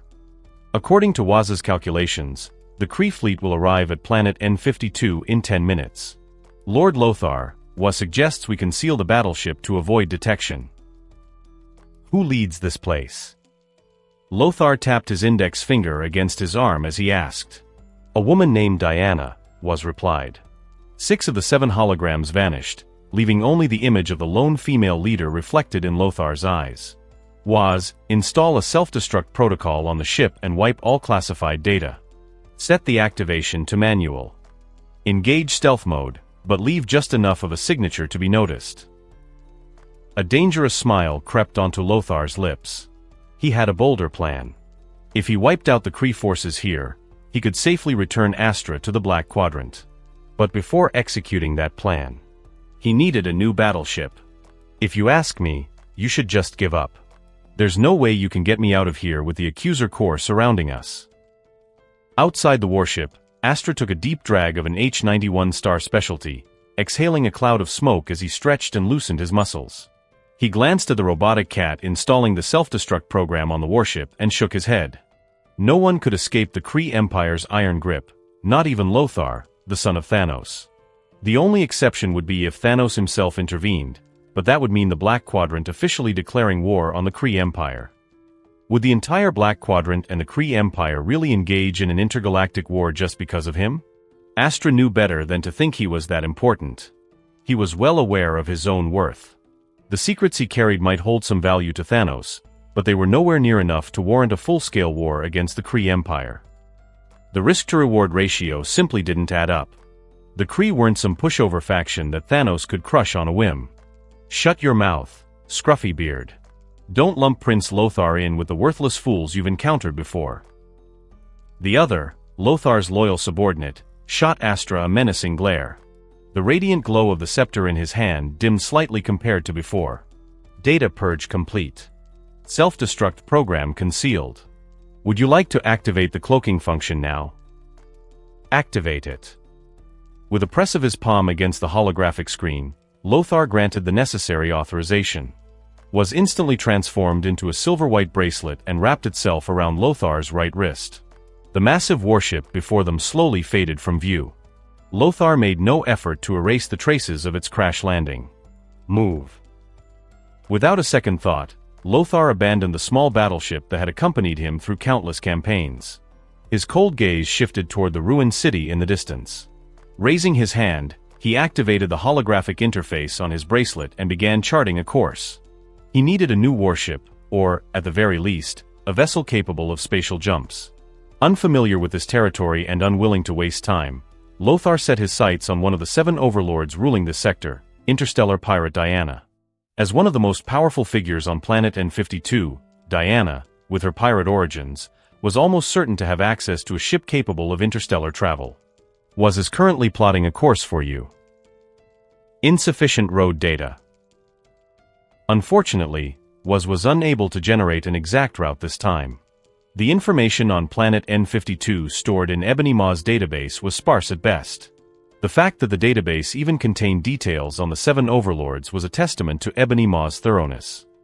Lord Lothar needs access to N52's information network to obtain the latest route data.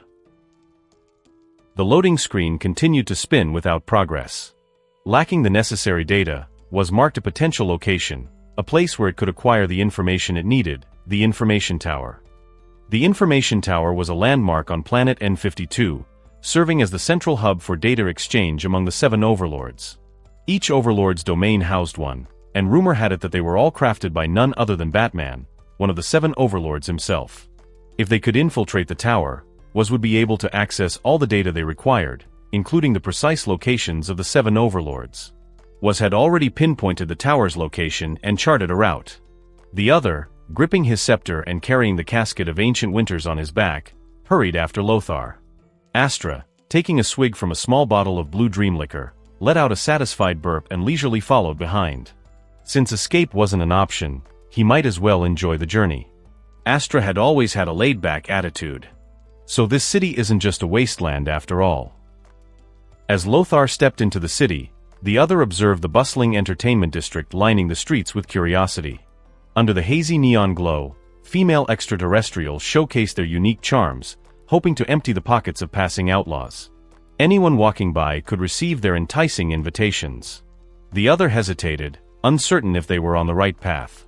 However, after glancing at Lothar, who remained utterly indifferent to his surroundings, he swallowed his doubts and followed. Unlike the other's unease, Astra, a veteran of such establishments, felt completely at home. His scruffy beard, wild muscles, and fierce demeanor made him look like a prime target for the business-minded locals. I'm telling you, back in my prime on L77. Just as Astra was about to launch into a grand tale of past glories, Lothar stopped in his tracks. The cold stare he shot at Astra immediately cut him off mid-sentence. Ahem.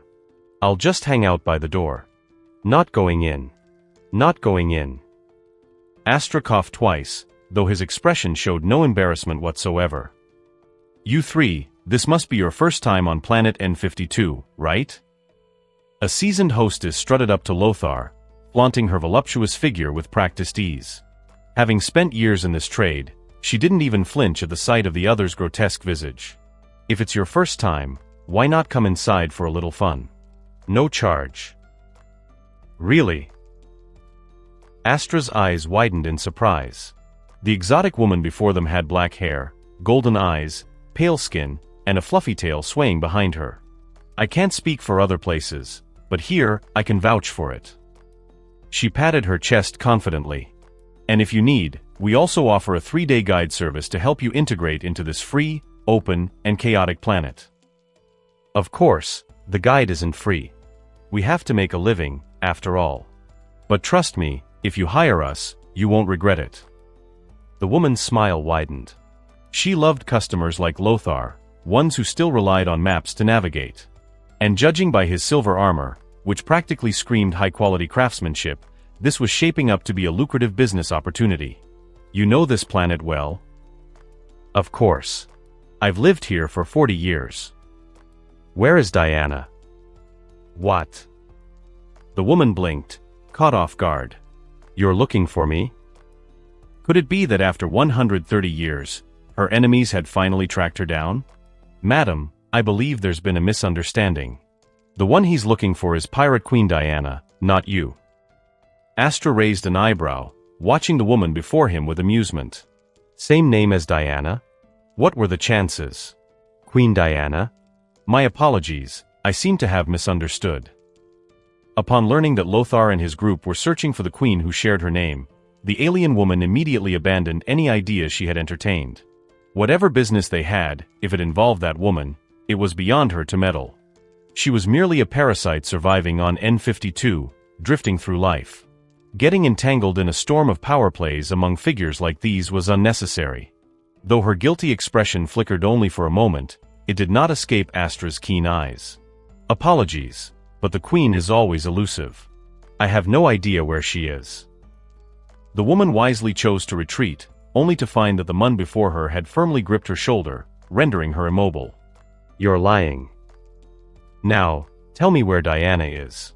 Or die. Lothar's fingers tightened, and pain contorted the woman's face. You have deviated from the route. Was is recalculating your path. Was. Disable navigation. The electronic voice from his wristband was immediately silenced as Lothar shut it down. He had grown accustomed to relying on Was, but he nearly forgot there was another way to find the pirate queen Diana. Make her come to him. Please. Let me go. I really don't know where Queen Diana is. The alien woman, her face twisted in agony, still refused to yield. She still had a life to live here. Queen Diana has explicitly forbidden us from revealing her location to outsiders. The consequences would be severe. I will not repeat myself 3 times. I'll talk. I'll talk. I'll take you there. Just let me go. None of the onlookers dared to intervene, and finally, the woman surrendered. Lothar released her. You can call me Lilith. That's my name now. Rubbing her shoulder, Lilith's fluffy tail swayed from side to side. Take me there. Lothar never bothered remembering names. He gazed coldly at the trembling Lilith, his tone brooking no argument. Glancing around, she noticed the mix of curious and resentful stares, but no one stepped forward to help her. Follow me. After a moment of silence, Lilith weighed her options and spoke. Prince Lothar, something doesn't feel right about this place. I have a bad feeling. Maybe we should. The other, gripping his azure staff, tilted his head, unable to suppress his unease. Everything about this, the bustling street, the woman conveniently appearing before Astra, felt too coincidental. Too deliberate. The other had always trusted his instincts.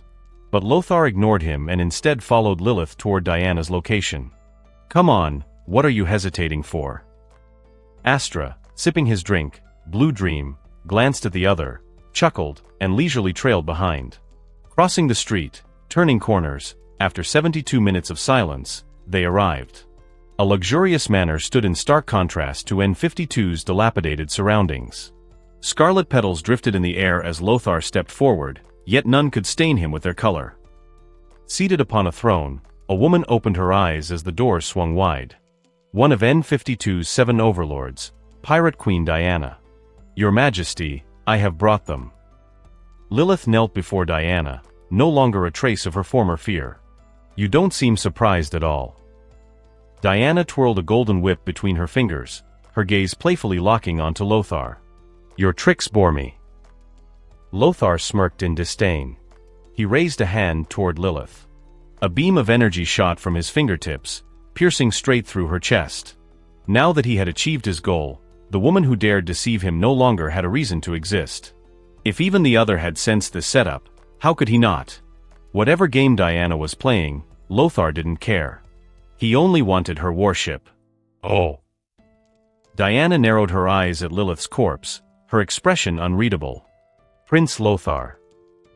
Sensing an overwhelming danger from Diana, the other immediately unslung the casket of ancient winters from his back, his eyes filled with alarm. Whoosh! In the blink of an eye, the golden whip coiled around the casket. This is bad. May I take a look? The other barely had time to react before his body momentarily short-circuited. The casket flew from his grasp toward Diana. Of course, you don't need to answer. The golden whip pulled the casket into Diana's hands. She examined it, only for disappointment to flicker across her face. How disappointing. All looks, no substance. A useless toy.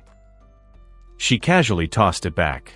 The moment it touched the other's chest, an immense force erupted, sending him crashing across the hall.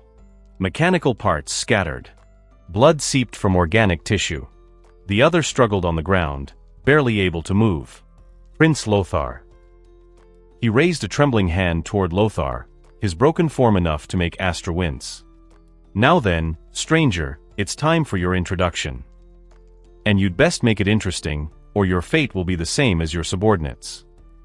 Having effortlessly dealt with the other, Diana finally rose from her throne.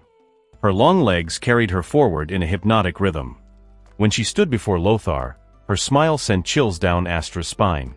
Lothar ignored her and turned to glance at the other. With a flick of his wrist, a vial of green healing fluid flew from his wristband, landing beside him. The liquid rapidly restored the other's injuries, while the scattered mechanical parts vanished within seconds. "I like that trick." Diana arched a brow. She snapped her whip again, but this time, a hand caught it midair. "Can I kill you?" Diana asked, her expression devoid of emotion. "Of course. You don't need to answer." A strange silence descended in an instant, only to be shattered the next second by a surging shockwave. The invisible force roared forth, sending Diana's jet-black hair billowing wildly. Her burgundy strapless gown clung stubbornly against the tempest, its last vestige of defiance as clothing. Astra, standing to the side, smacked his lips in disappointment, reluctantly taking a swig of her drink. He kept his gaze fixed on Diana, amusement and anticipation dancing in his eyes. "Has anyone ever told you," Diana spoke, utterly unfazed by Astra's gaze, "that staring at a woman like that is quite impolite?" Since coming of age, she had long grown numb to such looks. Instead, she only straightened her posture with even greater pride. A perfect body, the universe's favor upon her.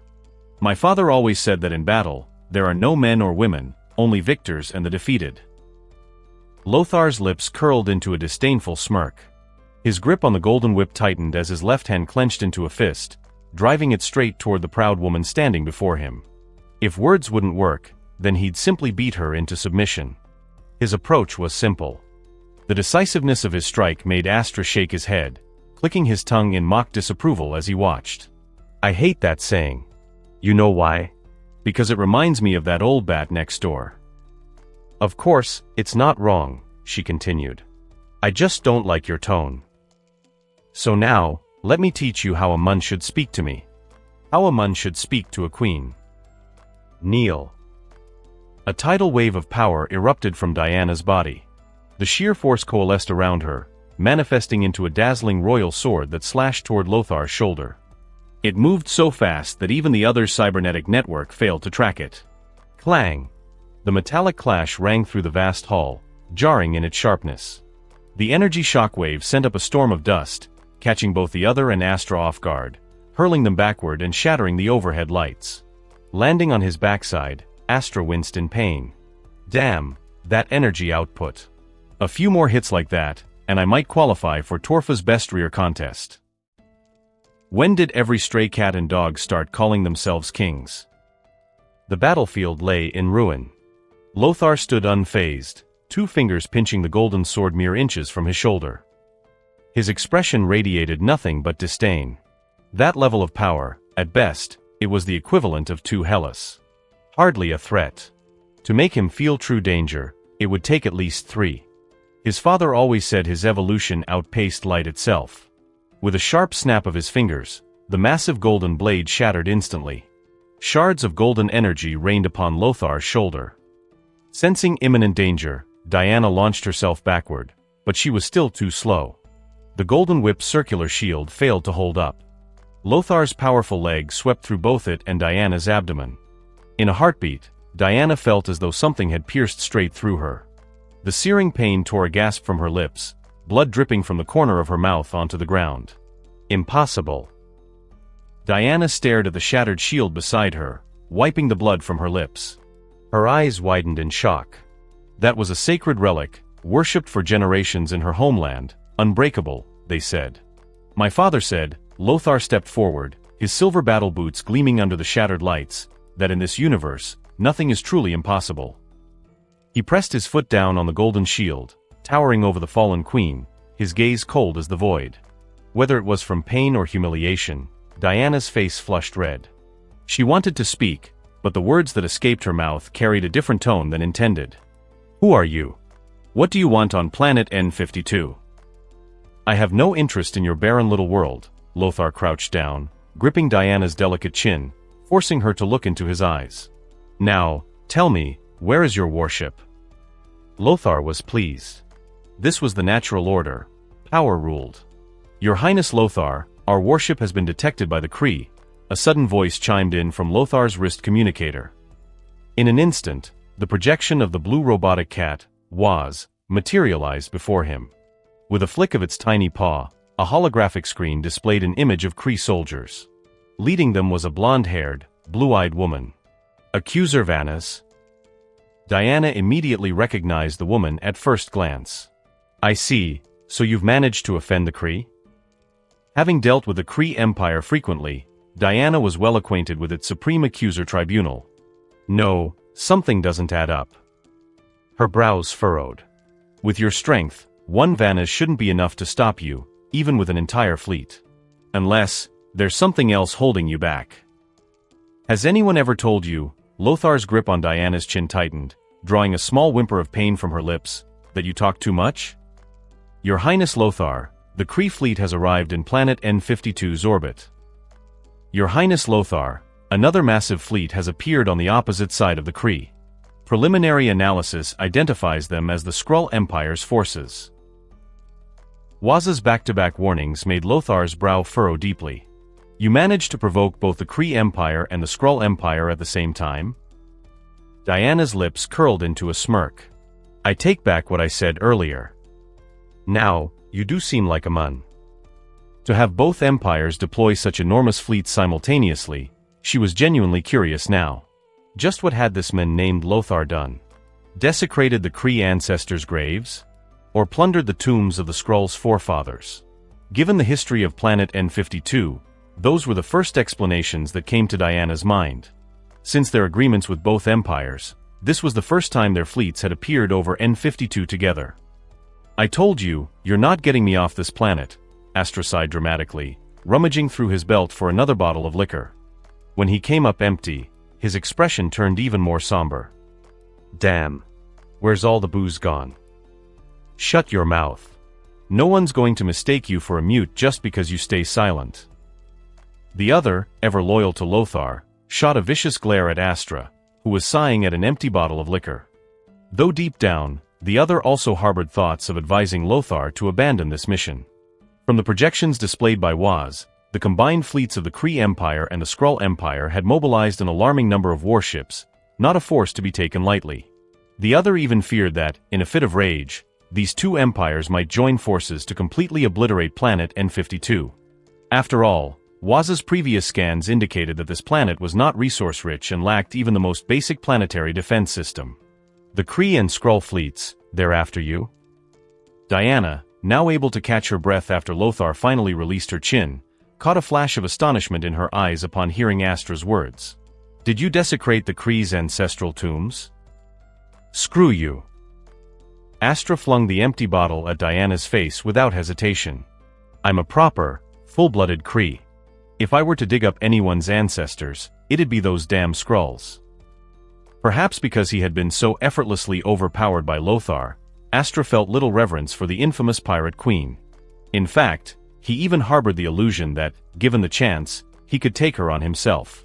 Was, still no way to plot a new course. Ignoring Astra's outburst, Lothar kept manipulating the holographic screen, running simulation after simulation of an escape route that would allow him to take Astra back to the Black Quadrant via space jump. Every single attempt ended in failure. Out of 1,000 possible scenarios was had calculated, not a single one led to success. Either the Kree killed them, or the Skrulls did. No matter what, Astra was doomed. Compared to the firepower of interstellar warships, Astra was simply too weak, so weak that Lothar had no way of ensuring his safe passage to the jump point. It's useless. With your strength alone, there is absolutely no way you can break through while dragging along those two deadweights. Just as Lothar furrowed his brow in thought, Diana's voice reached his ears. He looked up in response, only to see her gazing at him with intrigue, having just wiped the blood from the corner of her mouth. Don't look at me like that. I know the Kree and Skrull fleets better than you do. I've been fighting them for over 100 years. A hint of pride crept into Diana's smile as she spoke. The fact that planet N52 still existed was largely thanks to the efforts of the Seven Titans. Take, for example, a nearby planet known as 616. A century ago, its ruling coalition fell into internal strife, and the Kree and Skrull seized the opportunity to wipe it out completely. By the time the seven Titans of N52 learned of this and attempted to intervene, Planet 616 had already been reduced to ruins. 100 years of fighting, and what do you have to show for it? Have you ever even killed an accuser? This guy, Lothar, took down an accuser all by himself. He hunted down Rob and killed him in deep space.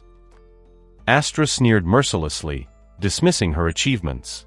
As a Kree who had lived on Torfa for years, he was well aware of the Seven Titans' so-called battle records. Diana's eyes flickered at his words. I don't know why you're so determined to drag this useless Kree along, but I do know that doing this alone is impossible.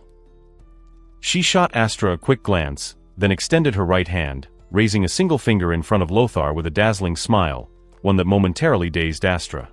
Has your father never taught you that there is strength in numbers? So, let's set aside our previous conflicts and get to know each other properly. My name is Diana, born on Paradise Island of N52. Now that she had seen Lothar's strength firsthand, Diana was quick to extend an olive branch. Her change in attitude was so sudden that it came without any warning. Recruiting someone she couldn't defeat into her team was hardly a difficult decision for her. Besides, Lothar was far stronger than any of them. Recalling how effortlessly he had defeated her earlier, Diana unconsciously licked her lips, her gaze toward Lothar growing more intense. That long-dormant plan. She might have just found the perfect candidate to put it into motion. What are you thinking? Lothar wasn't so easily swayed. To him, Diana was weak. He didn't buy into her idea of strength in numbers at all. If Diana was one of the seven Titans, the strongest figures on N52, and yet was still this weak, then the others must be even more worthless. In Lothar's eyes, he could probably obliterate them with a couple of energy waves. He saw no value in such feeble allies. Prince Lothar, Lady Diana is extending a cooperation request. The ever-honest was scratched the back of his head and earnestly patted Lothar's waist, blinking his big round eyes. That's right. Diana shrugged as she looked at Waz, then casually shrank her golden whip into a small rod and waved it playfully in front of him. You seem a lot smarter than your master. Waz merely glanced at her, unimpressed. Lothar looked at Diana, deep in thought. He was considering alternative ways to get Astra out safely. He already knew that any attempt to flee via warship was doomed to fail. Well, will you work with me? Unaware of what was running through Lothar's mind, Diana once again extended her invitation. This was a rare opportunity to slip past the watchful eyes of the two empires, and she wasn't about to let it slip away. What exactly is this plan of yours? Lothar raised an eyebrow. His mind had begun calculating how he could use Diana and the Seven Titans to his advantage. If he could find someone capable of disrupting the special magnetic field link between the Kree and Skrull warships, he would have the opportunity to escape with Astra, just as he had used the Chitauri soldiers to interfere with the Kree's fleet communications before. To achieve that, he first needed control over the Seven Titans of N52. The Babel Tower Project. Diana wasted no time in revealing the name. It's the only plan that guarantees your precious cargo can leave this star system safely. As Lothar nodded in agreement, Diana cast a playful glance at Astra. For something to provoke both the Kree and Skrull empires to such an extent, she was beginning to grow very interested in the secrets Astra was hiding. Babel Tower? Just the name of a signal tower. Internally, we call it Babel Tower. It was named by that old bat. Diana shrugged, indicating that Lothar didn't need to dwell on it. Go on. Lothar took a seat on the throne Diana had previously occupied, raising his chin slightly to signal her to continue. The posture of a ruler.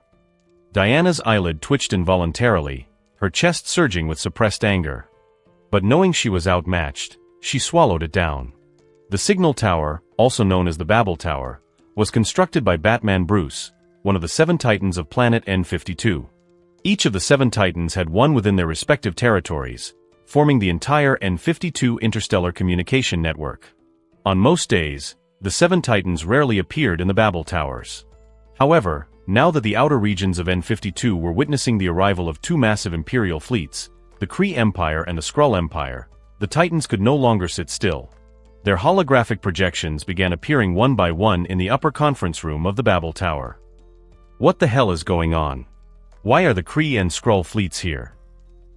Seated upon the Bat throne, cloaked entirely in shadows, Batman spoke in a hoarse voice. Who knows? Maybe the two empires finally lost patience and decided to gang up on us. The mechanical life form known as Cyborg, his massive frame gleaming in silver with crimson eyes, tapped his metallic fingers against his body, producing a rhythmic clang, clang, clang. I've said it before, we should have acted sooner.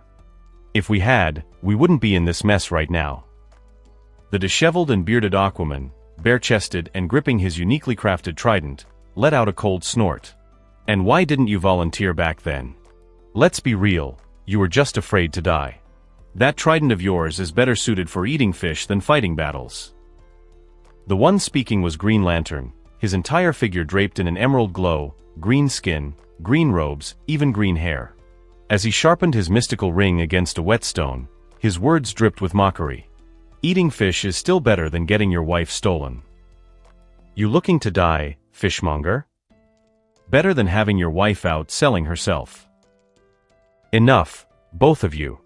Our priority right now is figuring out what's happening, not sitting here bickering. Has anyone contacted the higher-ups of the Kree or Skrull empires? I reached out to two of them, but neither responded. The man who interrupted had a lightning bolt emblem on his forehead. Flash is right. This is not the time for arguments. At the center of the seven thrones, the man in the highest seat finally opened his eyes. His voice carried an undeniable authority, instantly silencing Aquaman and Green Lantern. Although all seven of them were Titans, there was no question that this man alone could overpower the other six combined. Because of his overwhelming might, he was known as Superman. Where's Diana? Why isn't she here? She was notified, but she hasn't responded yet. She'll likely join once she sees the message. No need to wait, I've been aware of this meeting for a while. I was just delayed by certain matters. As the voice fell, a holographic projection of Diana, clad in a deep red gown, materialized in the upper conference room of Babel Tower. I have good news, everyone. I've found someone who can finally activate the Babel Tower plan. Leaning forward, hands pressed against the table, Diana could barely contain the excitement on her face. What? Seriously? You're kidding. A wave of shocked voices echoed through the chamber. Even Superman, whose expression was usually calm and unreadable, displayed a flicker of emotion. Explain, Diana. I met a man, a very strong man. Spreading her hands, Diana briefly recounted how she encountered Lothar. Of course, she conveniently omitted the parts where she had been on the losing end. His power is immense. He can even survive in the vacuum of space. I swear on my late mother's name. Diana's firm declaration made 5 of them furrow their brows.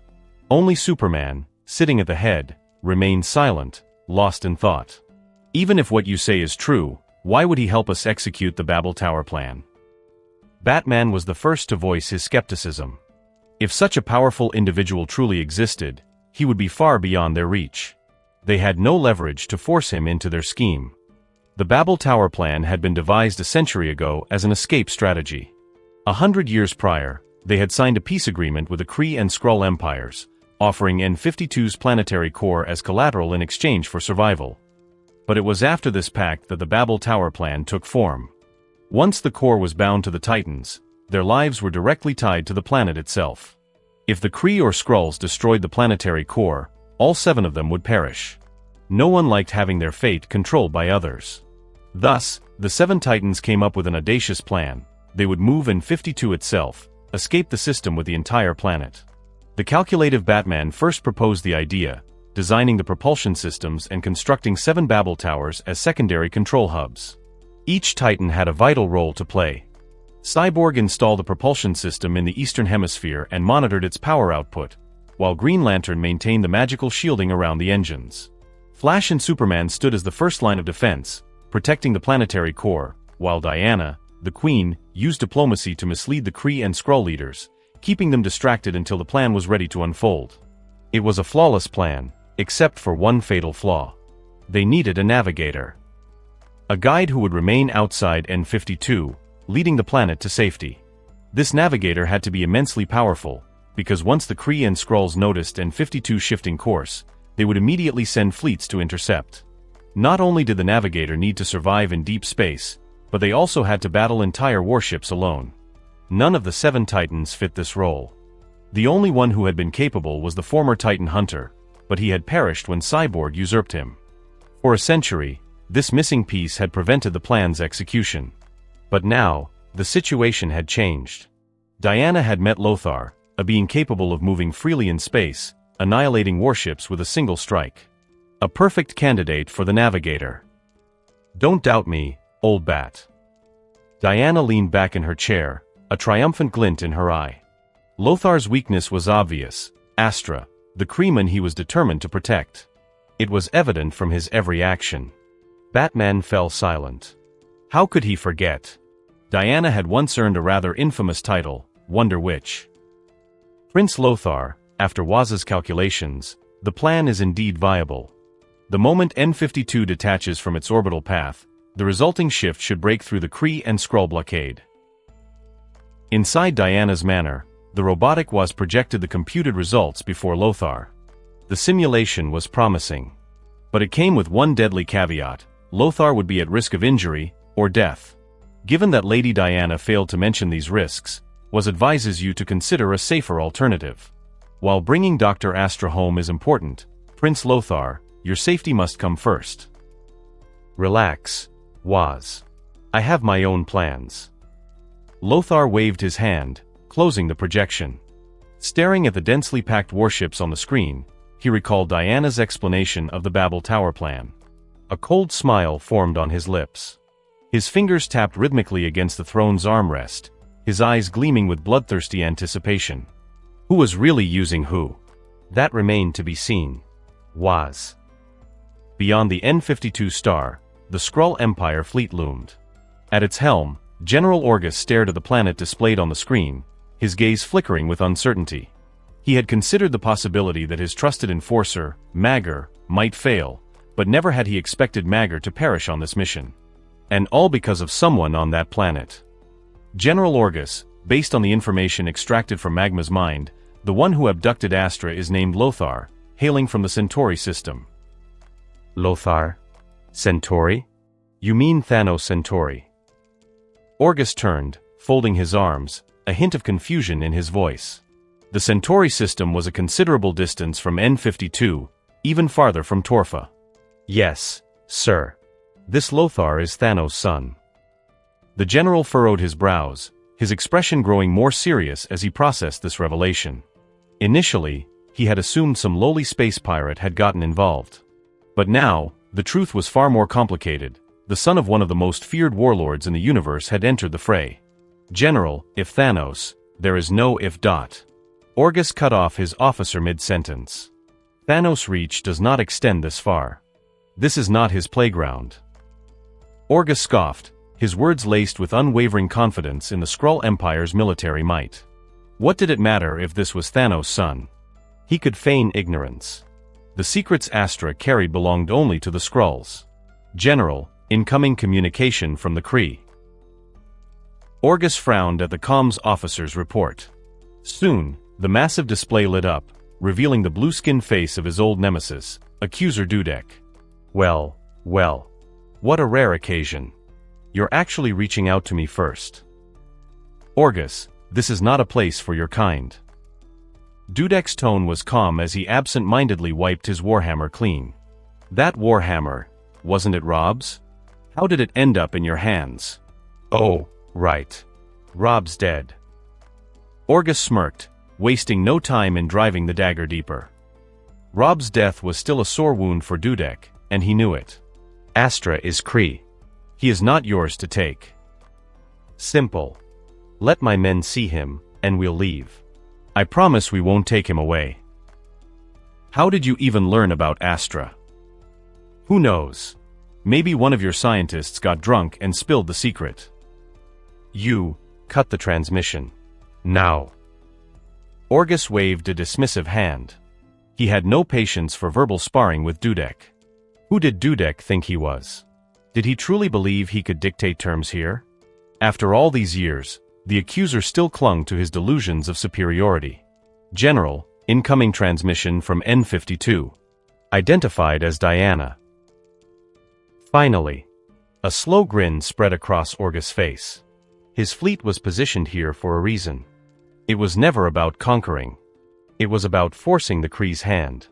It was about making those 7 lunatics on N52 believe that negotiation was still an option. Patch it through.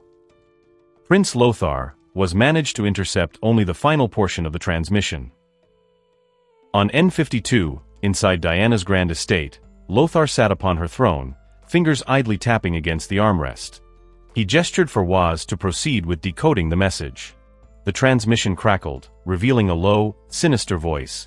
"If you wish to live, bring me the Kree named Astra. Now." Then, silence. That's Orgus' voice. Seated cross-legged on the floor, idly toying with a special green helmet was crafted for him, Astra shot to his feet. His eyes burned with fury. He knew that voice. The voice of the butcher responsible for his parents' deaths in the L-77 war a century ago. "You know him." Lothar arched a brow, his gaze shifting toward Astra's darkening expression. Orgus, a general of the Skrull Empire. Magar was one of his subordinates. He is the one who led the destruction of L-77's Kree fleet. Unlike his usual flippant demeanor, Astra was eerily composed. Lothar nodded in understanding, his fingers drumming steadily against the throne's armrest. "I've already spoken with the other 6. They've agreed to activate the Babel Tower project." A voice interrupted his thoughts, drawing closer. Draped in a flowing wine-red gown, Diana sauntered into the hall, her hips swaying with practiced ease. Astra, his fury momentarily forgotten, found himself admiring her elegance instead. Diana smirked, pleased. Lothar might be impervious to charm, but his prey clearly appreciated her allure. "Tonight, through the 7 Babel Towers, we will seize control of every propulsion system on N52. From there, it's all on you, Prince Lothar." Imitating the other, Diana lowered herself into a deferential stance. If this plan succeeded, they would finally escape this wretched battlefield. No longer would their lives hang in the balance of imperial whims. But for it to work, Lothar, their pilot, had to withstand the onslaught of 2 galactic empires long enough to shift N52's trajectory. "Wait a second. I have a question." Astra's voice cut through the moment. He stepped toward Diana, replaying Lothar's earlier words in his mind. "If time is this tight, what about everyone else on N52? Diana chuckled as if he had told an amusing joke. She did not push him away as he closed the distance. Instead, she reached out, adjusting the slightly disheveled collar of his uniform. "Them? Darling, they're a pack of irredeemable bastards. And you're worried about their lives." Across N52, not a single person had clean hands, especially in the Bat's domain. Remember this, sweetheart. Their sins are beyond counting. Burning their lives to fuel this world's future is the only contribution they're capable of making. N52 was under the watchful eyes of 2 galactic superpowers. Diana would not jeopardize the Babel Tower project by wasting time saving people who weren't worth saving. Then it's settled. Lothar rose from the throne, locking eyes with Diana as he secured his silver-white wristband. "Take them to the only Babel Tower capable of sheltering them." Without another word, Lothar vanished, his departure sending a gust strong enough to tear at Diana's gown. Astra's gaze flickered with amusement, and he let out a low whistle. "Come on. I'll take you to the only safe Babel Tower." Unbothered by her tattered dress, Diana turned to the other, gesturing for him to follow. And that concludes this episode. If you enjoyed it, I'd seriously love it if you guys could leave a like on the video, as it genuinely helps out so much, and it keeps me going, plus it takes only 1 second. That said, have a wonderful day. See you in the next one.